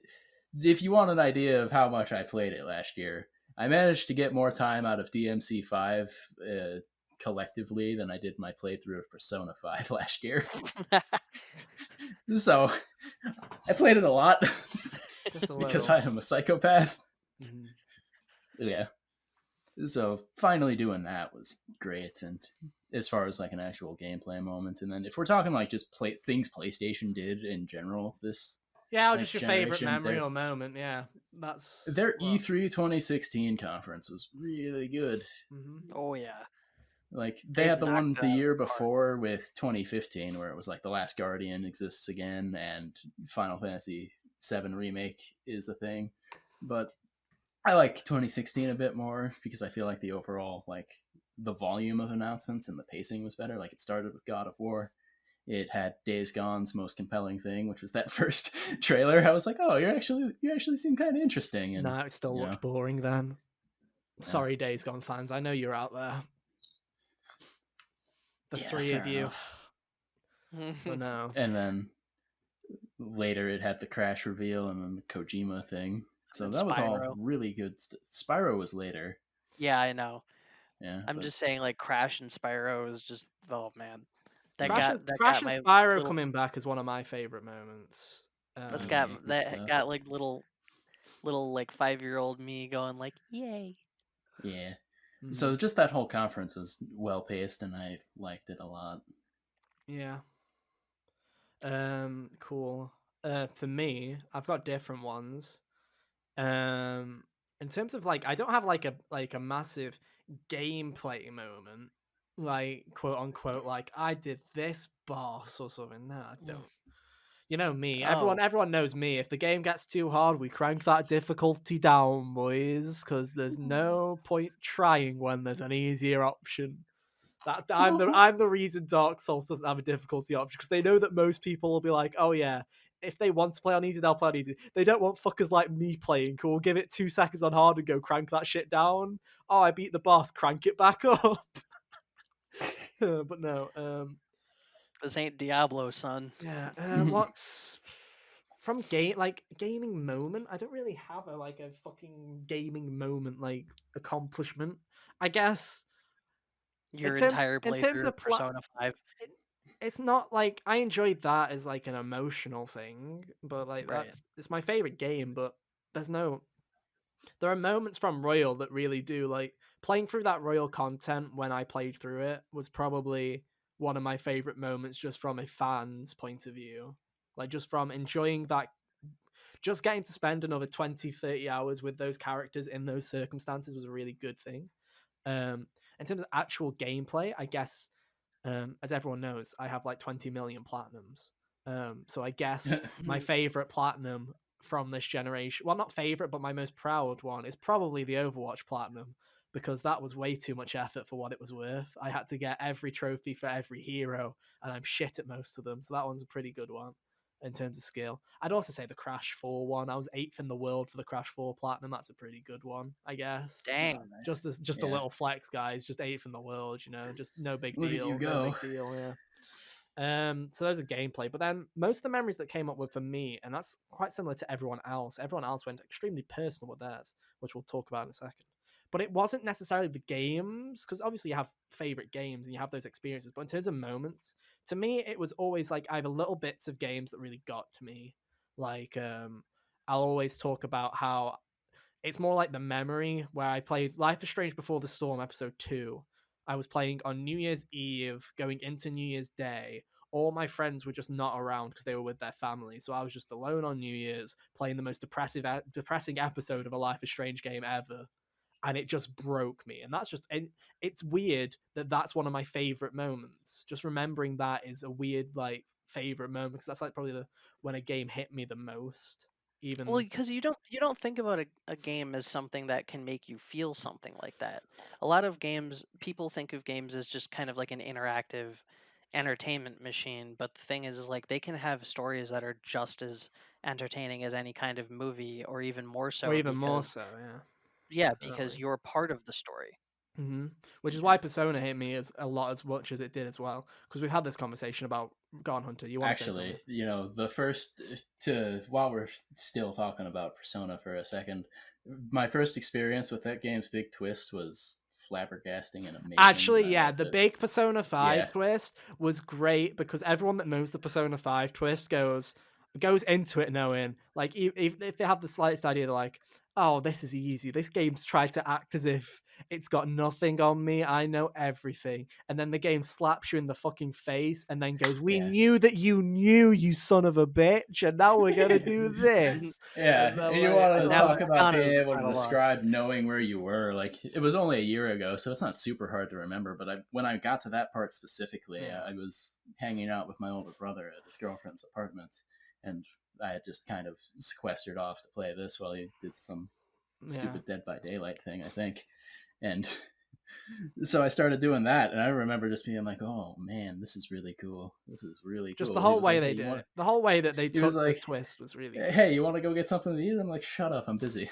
And I do want to also, I'm gonna go get some yeah, fruit milk I'm not gonna say or something. anything, because everyone should still play Persona. It's a new enough game where I'm not spoiling anything. So Yeah, honestly, go play but it. that twist was I amazing. also do want to Yeah. give a shout out to the royal twists along the way. Not as Oh big as yeah, the those ones, are also but the 2 or 3 twists that are from the royal content are also really well done, because they knew that everyone was going to be looking for them, and they still managed to hide them all really well. So fair play on those. But no, in terms of memories with Persona, the thing with Persona is I've always said there's three kinds of people that play Persona, right? You're either there are three kinds. There are this is someone else. You're like Joker is Joker, and I'm just watching their story, right? And what would Joker do, right? What would Joker do as a character? Second kind of person is okay, I'm playing as Joker. What would I do if I was Joker? So you're kind of like, if I was someone in that position, and then the third one is just to be, I'm completely that person. That is me. What am I doing in this Like situation? I am I am Joker. Joker, and that's how I usually play Persona. Right? That's how I do it. I'm Is an option 2 yeah, kind you're of person yeah. myself. You're either completely separated, and you're just like, what would he do? You're separated, but you're still like, okay, how would I handle this if I was him? And the third one is that is me. All of who I am is in him, and that's how we're doing it. And I'm definitely that, and that's why I get heavily invested in stories and games, because most of the time I am put myself in that. Either if I'm not putting myself in that position, I am encompassing that position. So that's always one. But then I think I do have one other moment. go for it. Because I know Final Fantasy X Remaster is not exclusive to the PS4, but I think it came out on the PS4 first, I mean, and go that's for what it. I It doesn't played it need to. on. It doesn't need to be exclusive. It's yeah. just if you played it on PS4, go for it. Yeah. Uh, the rush of exhilaration I felt when I finally beat Penance Oh, was Doctor. Yeah. that. Ethan Penance is a like super boss, by the way. Thank you. So to explain, Penance is a boss that he has 12 million HP, and then he has two arms that also have like 3 million HP, and they regenerate if you destroy both of them. So what you have to do is you have to destroy one, and then like wait for him to regenerate the one you destroyed, and then destroy the other one. So because if he has both, he has like this instant kill attack, and it's such a long fight that you basically need like all the celestial weapons and like maxed out stats to do. And getting that trophy was just like one of the most exhilarating moments in my life. And that was also the playthrough where I beat Final Fantasy X for the first time, Oh, nice. because when I played it on PS2, I would get to the last dungeon inside Sin, and the massive difficulty spike would turn me off because the enemies inside Sin are so much stronger than anything else in the game. Your King Behemoth with his suicide meteor move. Yeah, Oh that's my god, the only way you're that going to wasn't survive cool the that, first time, man. the only way you're going to survive that is if you cast protect and then defend. Yeah. But yeah. So yeah, those are some of ours. We're gonna keep talking memories, but we're gonna throw it out to everyone else because I asked you guys all over social media, and you all got I'll to be me back on in a moment. everything. You go for it, Hunter. You go for it. We essentially asked you guys for your favorite memories by writing into us. I said tweet at us, and I got every single form of everything that wasn't a tweet. So thank you for that. I got DMs, I got just messages from all sorts of things. No tweets, but thank you all for messaging in every other possible way. So we've got a load of them here.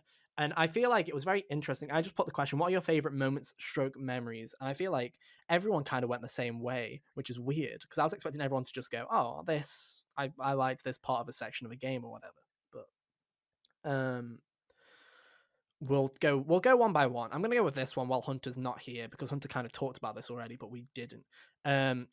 Gary, obviously one of our previous guests of the show, has said in that one of his favorite moments from the PS4 comes down to, dare I say it, their E3 presentations. Some were very unique to say the least, but for the most part, it was just game after game after game, and it just didn't stop. And I agree, the last PlayStation conferences that they did were really special. I know they stopped doing them now, but back in the 2016, 2017, 2015, when they were just, that's really when, to me, like people always say that PlayStation had the lead this generation from the start, which they did. But I think the reason that they held it for so long was these conferences where they were like, we're just going to shut the fuck up and let the games do the talking. And they just did that the entire generation of consoles. Like, I think every single game got announced at those E3s and we're just like, oh yeah, Spider-Man's coming. And it's right in between a trailer for fucking Kojima's next game and Ghost of Tsushima. And we're just going to talk about these as we go and just not give a shit, you know? And I think I very much do agree with it. and just like even the third party stuff like Crash coming back, yeah, their conferences were very good. Oh yeah, they basically what they did was they looked at Xbox's conference and they were just like, okay, now how can we do exactly the opposite of what they've done?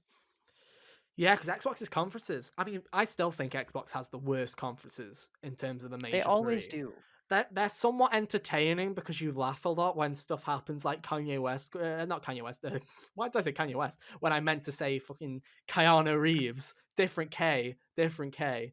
Very different implication if Different Kanye West race. came on. Yeah, no, different implication if Kanye West. I wouldn't be surprised if Kanye West was in Cyberpunk 27, to be honest. But at the same time, Keanu Reeves came on stage when the fucking Cyberpunk music was blasting and Keanu Reeves just walked up, and you're just laughing. I'm not. Is it good? No, but you're laughing. Whereas PlayStation very You know, much because look at he shows up and he's just got like this kind of expression where he's just like Cyberpunk 2077. he doesn't he Yeah, looks like he doesn't want to be there, which is which like is every funny because Xbox guest. Yeah, Keanu Reeves is like one of the nicest people in the universe. but yeah, PlayStation Yeah. really nailed those conferences compared to what Microsoft has always done, which is just let's bring out a car, let's bring out a celebrity, let's bring out a celebrity with a car. Let's just distract you from Hey how guys, it's me, mediocre Phil. our games are. Yeah. Hey, look, it's me, Phil. I'm wearing a t-shirt because I'm one of you guys. And then you're like, oh, cool, Phil. How's it going? But I feel like Yeah. Xbox is getting better. But yeah, I agree, Gary. The PlayStation conferences were quite a highlight. Sam, also a friend of the show, wrote into us and saying, so for me, one moment that I'll remember is just playing the Crash remasters and Crash 4 with everyone as they came out. The blast and nostalgia of all of us getting together and blasting through them was really fun. Playing through the Yakuza series this year for the first time was also a blast, and really enjoyed the twists and turns in the story. Yakuza really did blow up this generation. Gotta point that It one did. out. When Yakuza 0 came out is just when everyone was like, I'm gonna play this series, and now it's just they remade the first and second games, and they have all the other games They available. just keep going, yeah. And then something that we haven't really talked about, finding and experiencing VR games like Astrobot and Skyrim was really cool and changed my perspective on how games can be enjoyed. And I feel like people really don't give PlayStation VR enough credit for what it was. It still is the cheapest way to get into VR. It's the most successful VR headset, and people have had a lot of fun with it. So I've never even experienced Yeah, I don't have VR a VR, personally. but I've never even I experienced it. imagine that people I who played like it. Resident Evil 7 in VR, and it is one of the most. It changes the dynamic of that game so Yeah. much, but it also makes it really easy because your aiming reticle is where you're looking, so you have to look right at the monster's face to shoot. Oh, so it's kind of like how in Resident 4, it's the easiest when you play on the Wii because of the. Yep. Yeah. But yeah, I feel like PlayStation VR was a big moment for everybody that I still have yet to experience VR, which I find hilarious, as I am usually a day one terrible fucking just buyer of everything on day one, and VR is just the one thing that to this day it's not even I don't own. I've never experienced VR. I've never played a game in VR. I've never put a VR headset Neither have on, I. and it's one of Well, those things none that of us are gonna get a PS5 on launch because all the scalpers keep Hey, buying I them. have one. Fingers crossed, Yeah, touch wood. But mine lucky comes a week you. later because I'm in Europe. So it's all swings and roundabouts because we get it a week late. I'm probably not gonna get one until next year, knowing my luck. But no, that was a good one, Sam. I like that quite a bit. And then a load of other people wrote in with a load of personal memories, which I really like. So I'm going to read out all of them and then just talk about them quite a bit.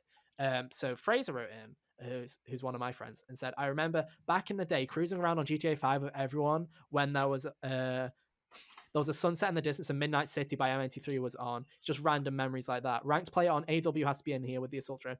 He's mentioned a moment from a Call of Duty game with a friend that I have to mention because honestly, when he told me this, I remembered this memory and it's one of the funniest memories that I have.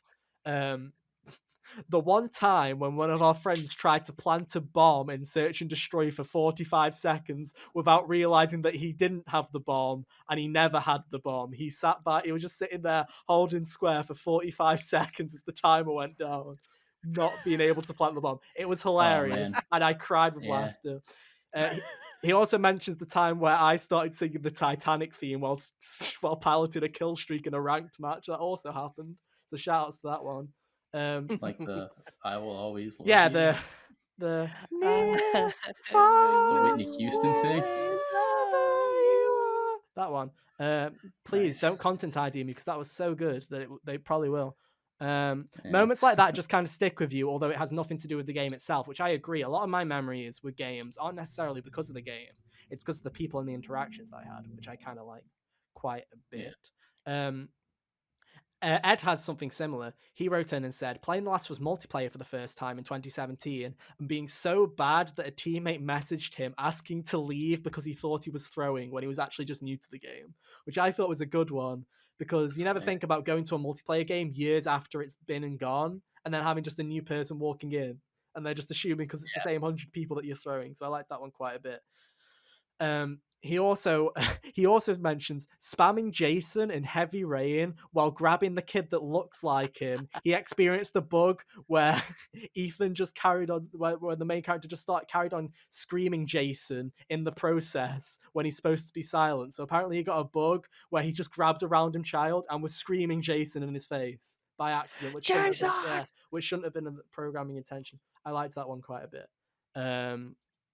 It's almost like that game is not good. He also wanted to write saying another just funny one was a friend going out on the first round of Perfect Match on Fall Guys after being so confident about where he was standing.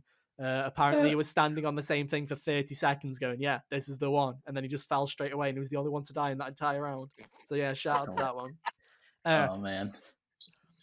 There's plenty of multiplayer moments that are like that. Some of my favorite moments from this generation have been just playing with friends and having completely stupid things that have got nothing to do with the game. Rahul wrote in and said, I had to think, I think I'd say playing through Spider-Man made me feel like a kid again and was easily my most enjoyable game of the generation. For once, I wasn't worried about adult life at all whilst playing it. Life was good. That's a good one. I like games like that where it takes you away from your day-to-day life. And I agree, Spider-Man really was a nostalgia blast. I played Dark Souls with a brand new game.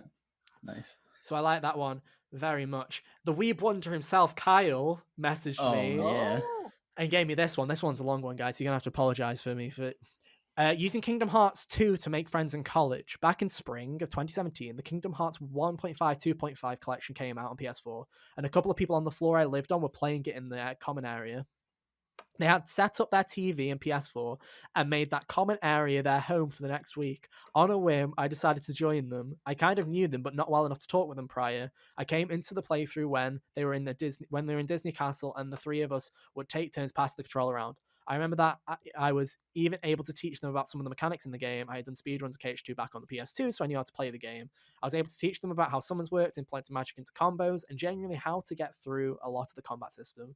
On a more personal note, this playthrough with the group was also the first time that I had beaten Lingering Will, a really hard super boss he put in brackets because he knew I had no fucking clue what that meant, on the hardest difficulty.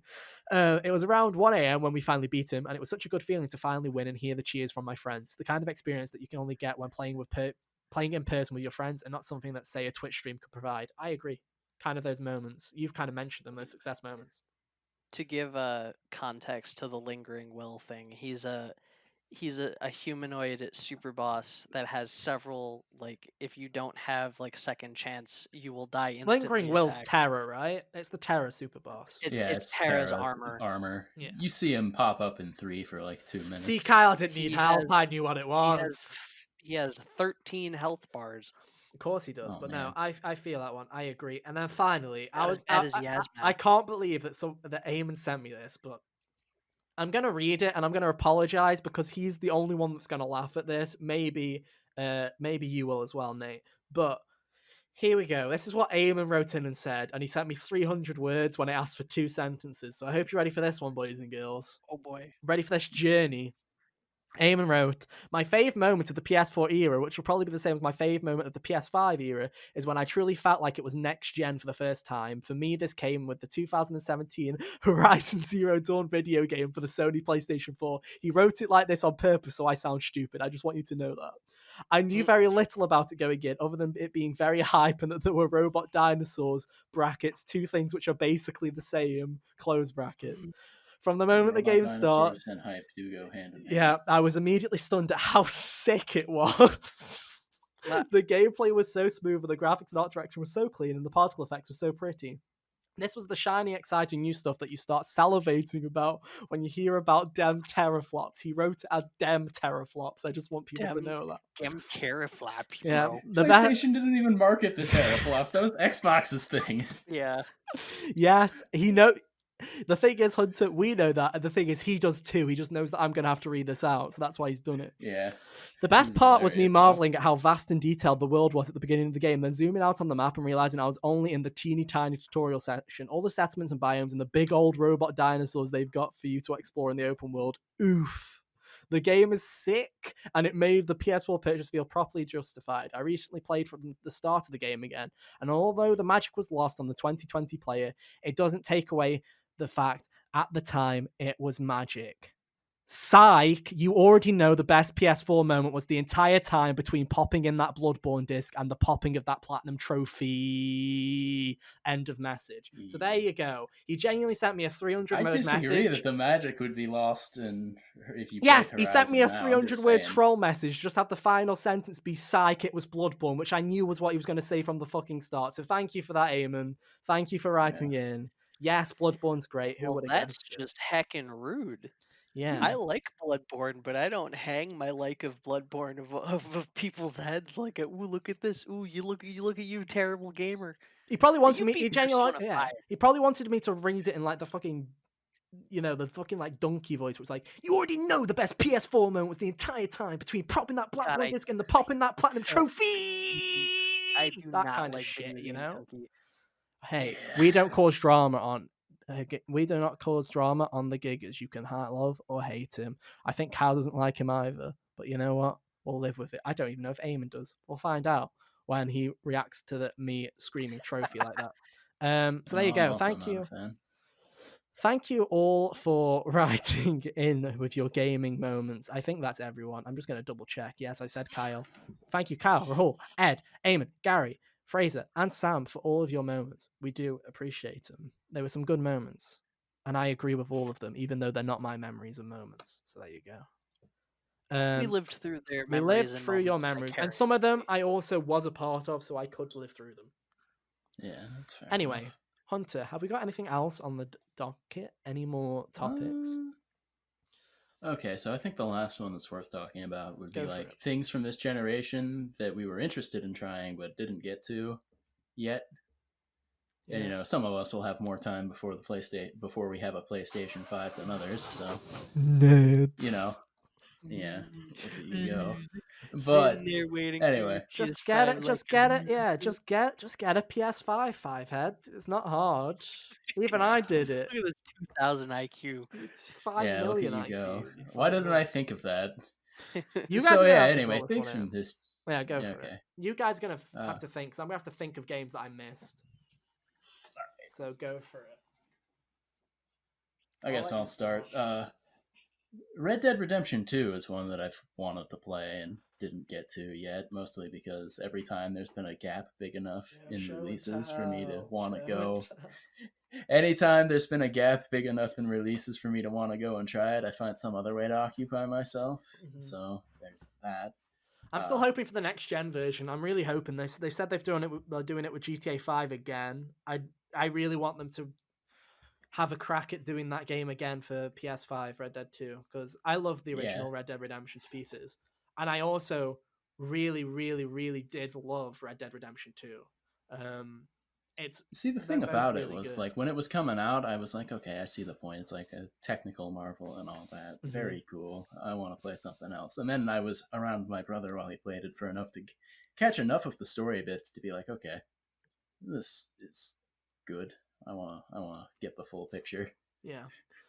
In many ways, it is. In many ways, it's in many ways better than the original, and in many ways worse. It's a weird one where it's like I still think the overall personal story of Red Dead Redemption 1 is stronger than Red Dead 2, but the cast of characters and the way that story works with everyone is so well done for 2. So kind of an achievement. story.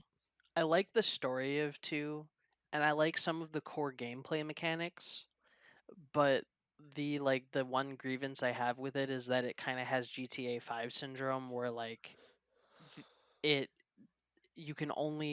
you don't have any freedom when it comes to missions. You do exactly what they tell you to do.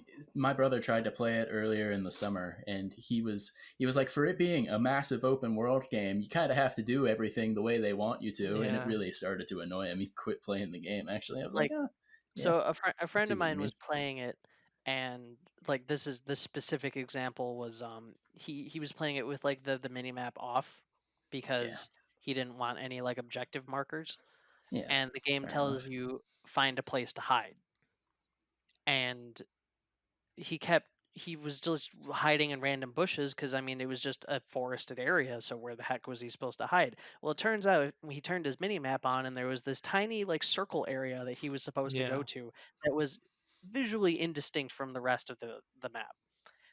Classic So Rockstar design. Yeah, yeah, their design philosophy does seem kind of antiquated these days.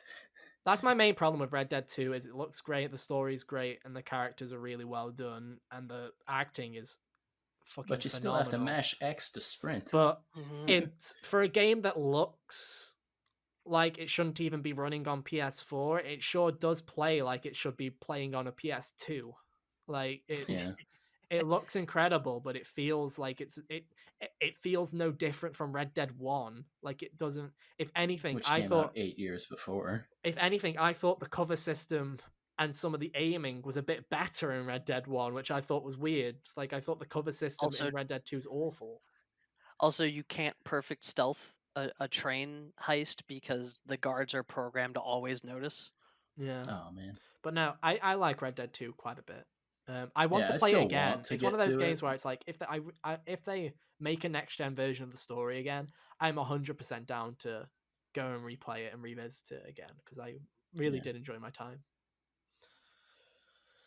Do You you have guys any got other one? ones? Because I could I I could got talk one. about another one. Go If, for it. Okay. Hey. So this is kind of a weird one because like it's something that I have to like I feel like I have to do, but I have no desire to do it, and that's why it's not happening. hmm. Is play the Doom Eternal DLC Ah, all right. because That did drop like last month. I yeah, forgot about I that. had it. I October 12th it came out, and I have not touched it Oh man. because I've been hearing like reports that it's like difficult for the sake of being difficult Oh. instead of like instead of giving you like these combat arenas where you can like kind of sandbox your way through it gives you these enemies that's like no screw you, this is the way you fight them.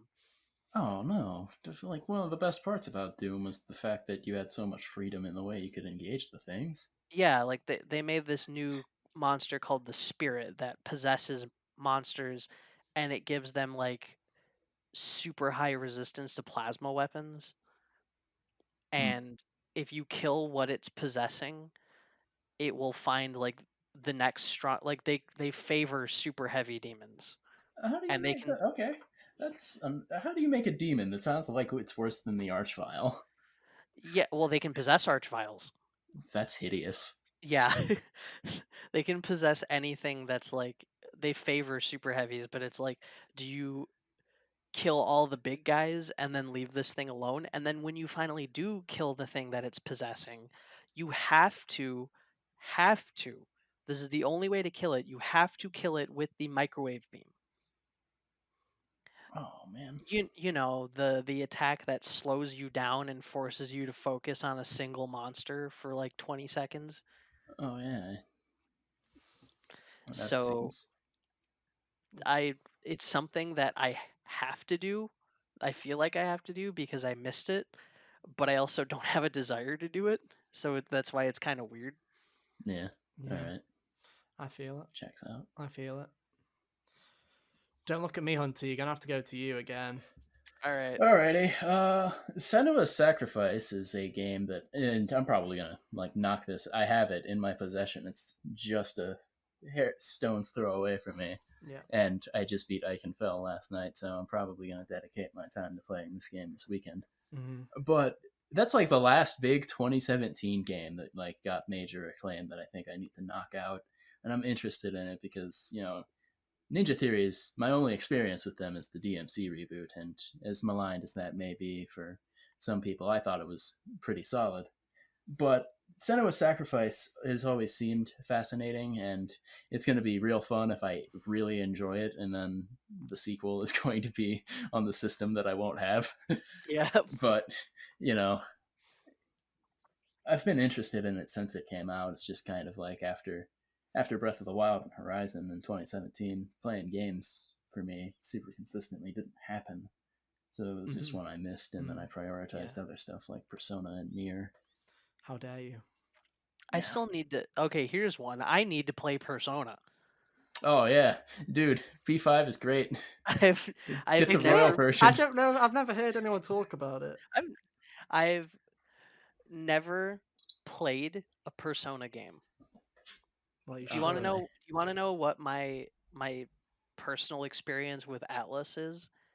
They were the publisher of Demon Souls in North America, and I also played Trauma Center Oh yeah, Oh, I they do. forgot that Yeah. was an Atlas game.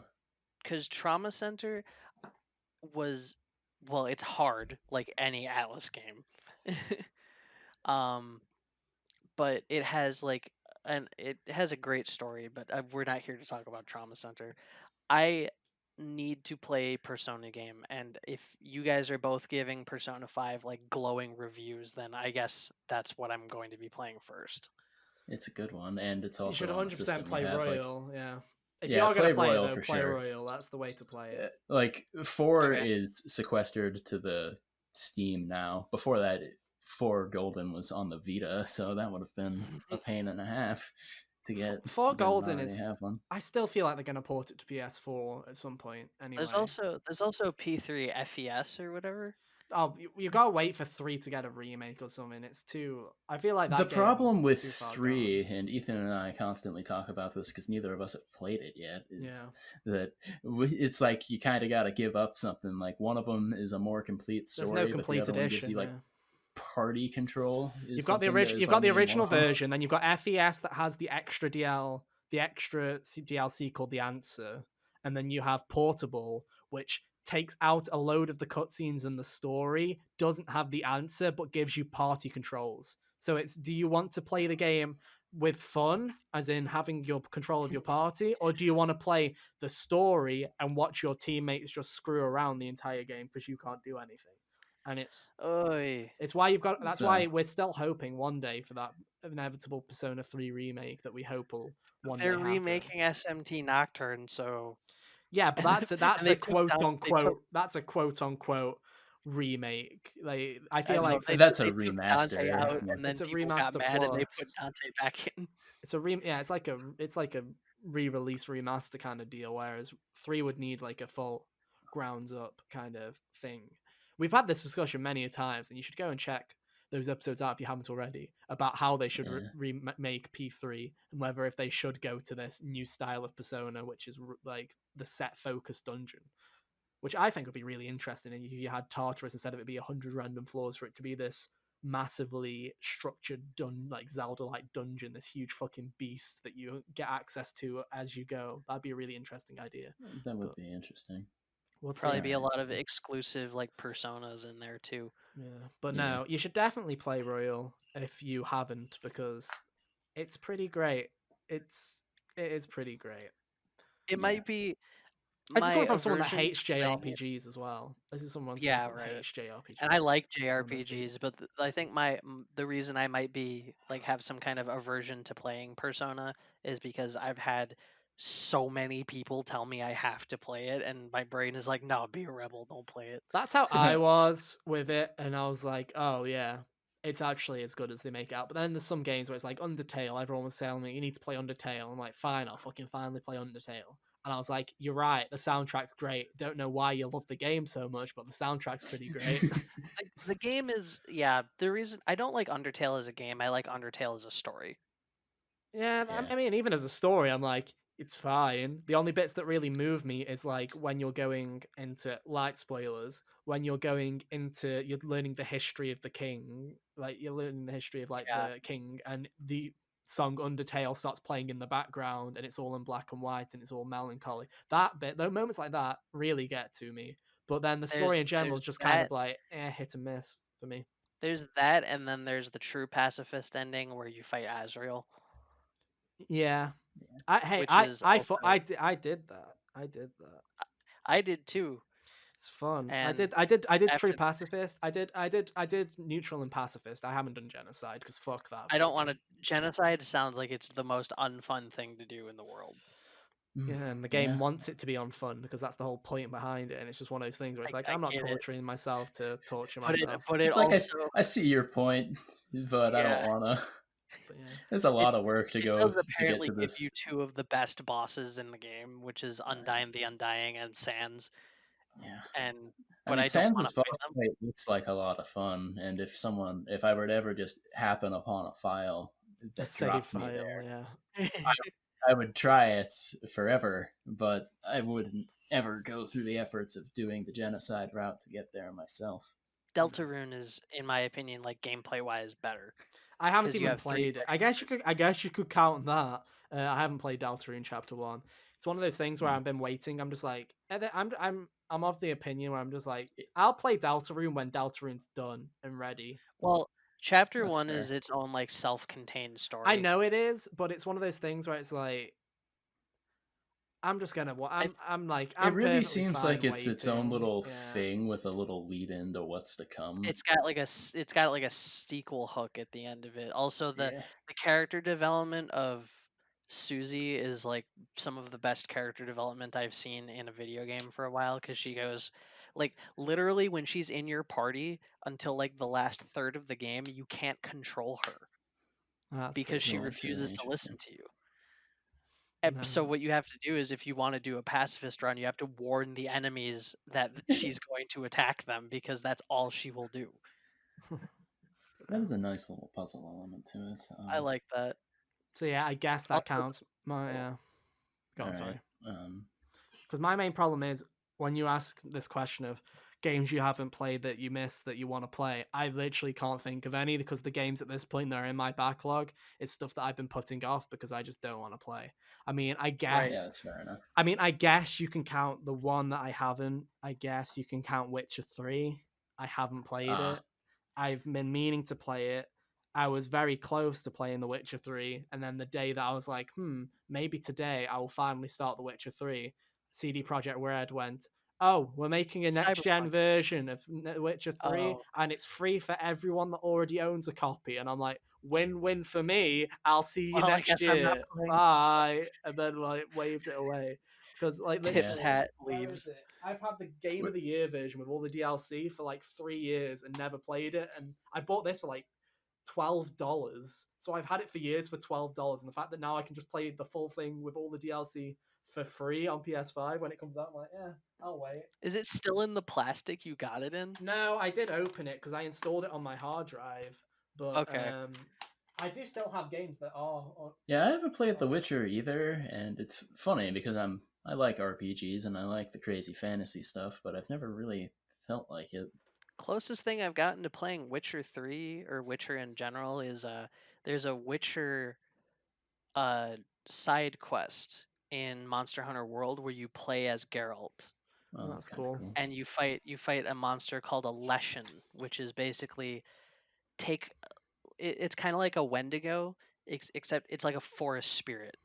And the Leshen that you fight in Monster Hunter World is explicitly stated to be much stronger than any Leshen in the Witcher universe because of the sheer abundance of life in Monster Hunter. Oh, that makes sense. It's one of those games where it's like I'm just waiting for the next version. Same with Cyberpunk. We've been saying it before. I want to play Cyberpunk, Well, I but don't I'm know. At not. this rate, it seems like that's going to be coming out on the PlayStation 6. Yeah, exactly. But no, it's like That that's a game that Cyberpunk I'm is the also new happy to Last wait Guardian. for. Well, the thing about Last Guardian is it got a trailer and then disappeared forever. It's like remake. Yeah, they always Cyberpunk complain. has been just kind of pushed People several forget times. Cyberpunk was announced before the PS3. And it's coming. And that Yeah, probably no before the PS4. Sorry, Forgot before about the that. PS4. Should say the right console because we're on about this one. It was announced in 2013 E3 before the PS4 came out, or 2012. It might have even been 2012 actually. Should probably fact check that. Yeah, I'd say Um, the let me I'd say look. probably. Final Fantasy versus 13/15 is the better comparison here, where it just kind of underwent all of those. You knew about it and you'd hear about it here and there, but eventually. Right, I'm just confirming. Yeah, but Cyberpunk now title Nomura- reveal. Title reveal was October 19th, 2012. So it was announced in 2012 and it's still not out. And this thing's had like 6 million dates. Where Oh man. at least with Remake, it went away for a while, you know? It was like, oh, It went away and came back it's and gave us a happening, date. and then it came back and it was like, here's a date. Same with Kingdom Hearts 3. Kingdom Hearts 3 was announced way too early, but at least they went the fuck Speaking of- away and then were like, hey, here's the date. Speaking of FF15 and Versus 13, I feel like the DLC for Kingdom Hearts 3 is just Nomura being like, all right, you won't let me make Versus 13. I'm going to put Versus 13 in Kingdom Hearts. That's the next game, Yeah, and I can't wait. That's pretty much Nomura's what off it the feels rails. like. Nomura's like, you take away Versus 13 from me, I'm going to make Kingdom Hearts 3, add my Versus 13 characters in the DLC, then make a fucking rhythm game, and then see where I'm going, fucker. Like, he's like, there's no stopping me now. You know, to be There's fair, no if they stopping the Nomura mobile. if they took my ideas for a game and turned it into Final Fantasy 15, I'd be upset too. Then it's like, Yeah. oh yeah, 15 is not a good game. literally, he's going to be like, then think about it. Now we're going to do a Versus 13 spin-off Kingdom Hearts game. That'll be the next game. Then Kingdom Hearts 4. Then a rhythm game based on the Versus 13 spin-off that I made. And then 16 wow, looks good. all though. that money. 16 does look good. I'm glad to see this. People keep saying it's coming out next back on year, the and I'm upswing. like, yeah, good No, fucking it's not. joke. Probably not. 2022. I'll see you in January 2022. Actually, I had an idea for a topic. Oh, what do you got? What are games that you like series that you would have liked to see on the PS4 that didn't get to that didn't make the jump? For me, it's Sly Cooper. Really? I would have loved to see a Sly Cooper game on PS4. Same. Hang on. So I'm writing down the timestamp. But yeah, I agree. Sly is one that I grew up with Sly, obviously, and I like a lot of. I like all the Sly games. I think all 4 of them are really Right. good. And I think 4 got just left to die on the PS3, and they did You not really give that did. game a chance because I think my major gripe with that entire game, Sly 4. One, I think Sly 4 is majorly overhated. For one, I think it's a much better game than people make it out to be. But my problem main with 4 is is that the they load barely yeah. marketed it. And the one, they barely marketed it, and 2, the load times were fucking horrendous. Those are the 2 problems that I had with that game. And I feel like That's a PS3 problem in a general. PS4 like port of that game, like they did with The Last of Us, like they did with Uncharted, like they did with every other freaking exclusive, would have fixed that. But we never got it. Right. And it just made me sad because Sly 4 deserves way more love than it actually gets because it's a really good game. And I'd love to see what happens next with Sly. But that's my problem with the PS3 as a console in general, is just the loading times are really bad. But no, Sly to me is Ratchet always gets love, and to be fair, Insomniac has really treated Ratchet right the entire time that they've been working on it, and they've made sure that they keep going back to it. So I'm like, Ratchet deserves to carry on going just because of how much Insomniac tries with that series all the time. Well, they really care about it. And care about it. Jack, I've always been of the controversial opinion that they're not that good anyway. So I think they're Naughty Dog's weakest games. I've said that for a while. I think personally, Jack 1's the better of the 3. I think Jack 2's the worst, and Jack 3 is like a better version. So Jack 2 is just really hard. Jack 2, it's not necessarily. It's difficult for the sake of it's difficult. Just it throws a It's not difficult by design. It's not difficult. It's not difficult by design. It's difficult. It's difficult because of bad design, not good design. It's not this is a fair challenge that I want to defeat. This is bullshit, and you put the checkpoint 25 minutes behind me so that I have to suffer. That isn't good level design. I feel like I remember reading that Jack 2 also had very limited playtesting because they were running out of time. But no, so Jack to me is always, people are always like, oh, Jack should come back, and I'm like, Jack's the one that should I least don't understand likely why to come people don't back. understand that Naughty Dog tends to just move on from their series and don't go back. Yeah. Like Naughty Dog they is Naughty they Dog made is their usually, Crash games and moved on. They made Jack and moved on. they made Uncharted, they moved on, they've made Last of Us, and I assume that they will move on if they're done with that franchise when they're done. Yeah, I They still they don't might think go they'll- back for one more. I still think they might make a 3, but I don't think it'll be their next game. I don't think they're going to go Yeah, straight they're back probably into a gonna 3. do something I think else. I think if they are going to do a 3, they'll take a break and start whatever's next. What else is there? But no, As Sly far Cooper Technically, is it's not PlayStation exclusive because there was an Xbox port of it at one point, and obviously it's never going to happen because Konami is Konami. But I would really love to see another Zone of the Enders. Oh yeah, especially since that was another Kojima creation. That was a Kojima title. You know, there's the chance that he'll make something like it now if he ever feels like it, though. Yeah, if he makes something now, it might end up being a little bit more like Police Knots because he really Yeah. seems to like what he did with Police Knots, even though I've never played it because it's never been released in the West. Yeah. I still think it's a shame that obviously I think the Kojima thing worked out for the best. I still think we never got to see Silent Hill properly on PS4. I still think that's a shame. Dude, that's so No, and upsetting. apparently there's this rumor going around that Konami's making It's another apparently Silent it's Hill apparently it's That coming to rumor's PS5, been happening but for it's been happening months, and forever. I'm These are the same I people that refuse said to that get Blue Point hope. was working on a Metal Gear Solid remake. These are the same people that came Yeah. up with that one. I'm like, no. See, yeah, the thing is though, is like I immediately knew that was bunk because I was like, Metal Gear Solid already had a remake.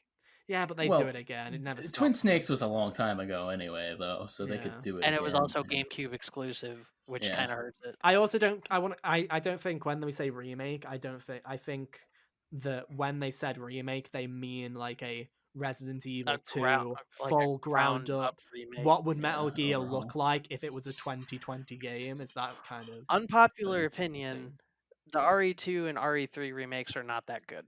Wow. I like I like them fine. I like Resi 2 especially a lot. Okay, As far so as the remake. Resi 2 definitely it kind of does like this kind of like franchise original sin thing where like problems that were not so apparent in 2 are more apparent in 3, if that makes Yeah. sense. Cuz like 2 removed a few small areas from the game. Like the original Resident Evil 2 had the dead factory area, Yeah. which was like That got kind of It- just. It was that like rustic and yeah, it was like that rusty like torn like derelict factory that had a yeah, turntable that was also an elevator into the lab. yeah. So I remember that. they cut that out, and they also like cut like the whole like city street section. It's just like this like quick get through it run, and now you're in the RPD. And I don't Yeah. mind that because that streamlines the game a little bit, and it removes like these areas that while they might have been aesthetically pleasing, have almost nothing to do with the actual game itself. Yeah. Whereas in 3, You straight up just cut out the clock tower. they cut the clock tower out, which is the why did you do this? I understand why they removed Nemesis from the subtitle because he's barely a presence in the game. Or he's not a presence in the same way is the problem. I talked about this last week, was that Nemesis is very scripted in the remake, and Well, they Mr. X also in the previous game was more of a nemesis than Nemesis is in the new one. he really is. Also, the problem is like they blow the Nemesis load like super early by having him just bust into Jill's apartment. And Yeah. that's not what happens in the original. In the original, he gets hyped up by Brad, and then I mean, I did like what they did with Brad in the remake, but whatever.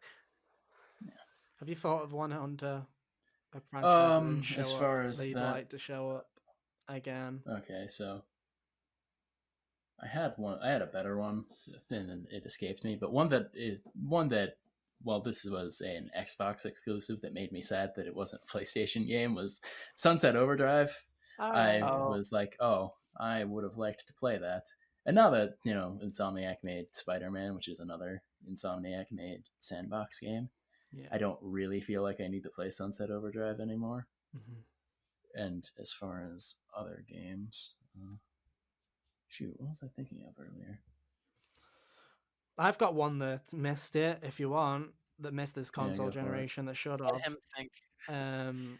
Which is one. It's a game that's announced. It just has completely skipped this generation, which I find baffling. Fucking sucks. Elder Scrolls 6. I don't know why the fuck. Why Oh, the yep. fuck it's taken. It's going to take over a decade to get that game out. But if you would have told me after the success of Skyrim in 2011 that we would go through the entirety of the PS4 generation without a new Elder Scrolls game, I would have been like, yeah, right. But here we Well, are. that's the thing about Bethesda is like, why would they make another Elder Scrolls game when they can just sell 1 million copies of Skyrim every year? Yeah, but the thing is, they Yeah. are. That's the reason. It's like they are, and they've done this with every game. People act as if like Skyrim is like, oh, the port in with Skyrim. The only reason Skyrim's been ported so much is because the number of People consoles keep that have been buying it. released at that point. That's like the thing, right? Was Yeah. Morrowind had a deal with Xbox, very much tied with Xbox, and so did Oblivion, right? Oblivion was PC and Xbox. Yeah. Skyrim was garbage Yeah. on PS3, but Skyrim was the first time where they were big publishing it on everything. They were trying to publish it on everything at the time. So it doesn't Oh yeah, it surprise had me a that they were huge moving it. problem on PS3 where it would just delete your saves whenever it felt like it. Or Yeah. it would crash or whatever because it just So constantly I made I those understand autosaves. why they have been porting them all, but it's like the only reason the reason they didn't do it with Fallout 3 is because they were making Fallout 4, and I assume at one point they were thinking of doing Elder Scrolls 6 earlier. It just missed this generation, and I still am We like, also that's still have weird. no idea what the frick is going on with, what is it, Starfield? Starfield Yeah. is the other one, which I'm also interested in quite a bit, but we We've don't know seen anything. nothing about it. No, but Anyway. it's Bethesda. It's Bethesda sci-fi, which to me is something that's appealing. We'll see how it goes though. Mine came back to me, Go for and it. this one is one that I understand in a sense why, because now Ubisoft has Assassin's Creed, but I would have liked to get another Prince of Persia game this gen because Right. That isn't I've just only a played Sands of remaster. Time. Yeah, that isn't I've just a I've only remaster. played Sands of Time, but it was good enough to make it my favorite Ubisoft game. If you've played one, you've played them all.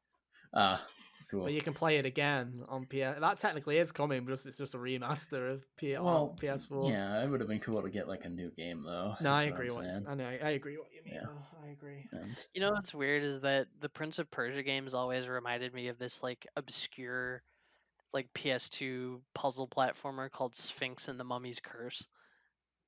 Oh yeah, I have heard of Interesting. that actually.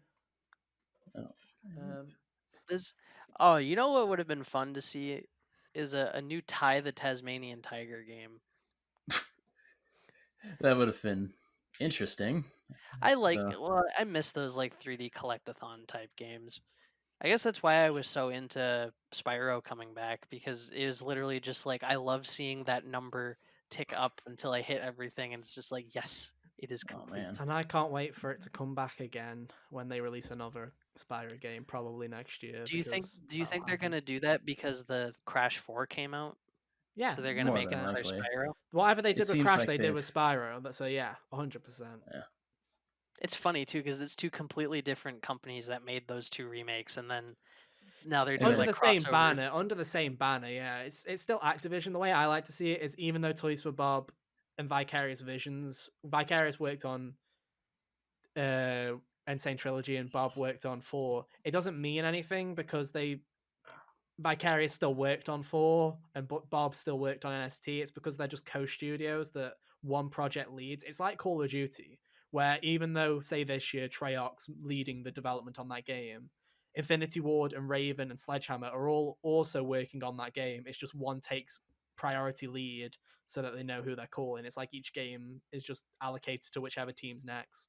So I remember being really skeptical about the Reignited trilogy when it came out, or like when it was announced, because I was like, oh, it's being made by the Skylanders people. But then like they actually showed what it looks like, and I'm like, oh, they're actually doing how it would, like how my memory remembers it looking. Yeah. I have a lot So of love for that. I have a lot of Reignited, so we'll see how it goes. One final one that I have, which missed again. The franchise is coming back. I could have very easily said as a joke GTA because we didn't get a GTA this same. So I'm Here's gonna, the Yeah, technically 5 was the previous gen. So I'm going to say That's that. easy to But forget. I find it ironic that the GTA clone also didn't show up this generation. Saints Row also didn't show up. We got Was Agents of Saints Row Mayhem. 4 not? Nope, it came out on PS3 first, and then it got a remaster on 4 Oh, the year later. I Saints Row forgot. was completely missing this generation because they went for that new IP Agents of Mayhem, which was loosely based off Saints Row, but it was more serious and like kind of less like comedy. Although And then I don't it know who failed owns massively. Saints Row anymore, but I think probably the reason that we didn't see it was because it was owned by THQ. THQ Nordic, I still think, now own it, and we're working. Like, The Oh, reason Volition okay. still why makes it, and they are making a new one now. It is announced that they are making a new Saints Okay. Row. But Agents of Mayhem did come out, and it was supposed to be in that universe, but it flopped, and it wasn't Saints Row. So I just find it funny that they decided to try something new instead of going with their gut. it's kind of like Especially what when, happened with Crackdown 3 and how Crackdown 3 was just bad especially with after the how entire good, go-on. especially with how good Saints Row. I had a lot of fun with Saints Row 3 and 4, especially in co-op. They are a fun game to play, surprisingly. I do like 3 and 4.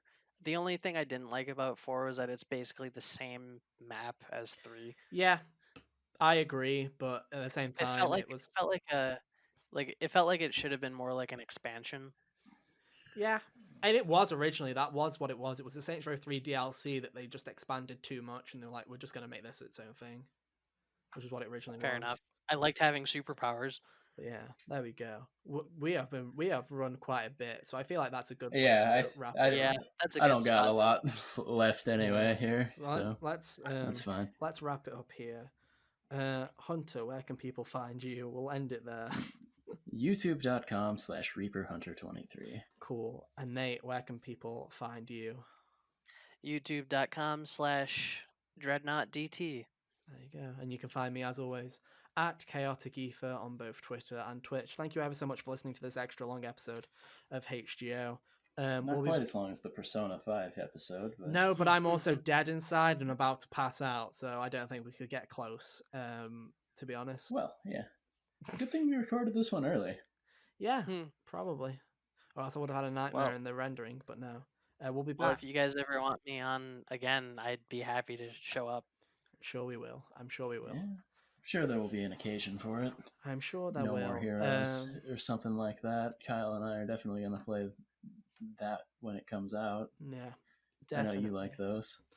Definitely. But no, next week we have, I can't believe I'm saying this, we have Spider-Man Miles Morales, First Impressions. Oh, I don't man, know that's next week. what that podcast doctor. will look like. All I know for the most part is it's going to be Hunter and Kane that have played it. I will just have a copy of it. That'll be fun. Maybe that I Kyle can't will play. be there. If Kyle has bought it and is playing it, I genuinely might just be like, you guys do the podcast. Because I've got Oh nothing god, to add. it'll be the first podcast with no Ethan. Yeah, but it's going to be, even if I am there next week, if it is just Hunter and Kane talking, I'll just be sitting there smiling and going, I'm sure it's great. Can't play it. But no, that'll be next week. And then the week after that will be our PS5 First Impressions and all that good stuff. Thank you. You see, that's the reverse there, is that will be you just talking while everyone else sits there. Yeah, and then smiles. I get my revenge, being like, aha, I have the shiny box. Well, the problem, and it's worse for me because it's just like put Demon Souls. We'll get around to Demon Souls eventually. Eventually we'll get it. We'll do it. Probably, but thank you so much for listening. We'll be back next week for more. And yeah, thanks for listening on podcasts. Thanks for leaving a good rating. Thanks for leaving a like. We appreciate it. Subscribe, bit.ly/thegears. I'm so tired, so I can't do this. It's time to go. We'll see you next week for hopefully a more energized version of me. But until then, see you later. Toodaloo.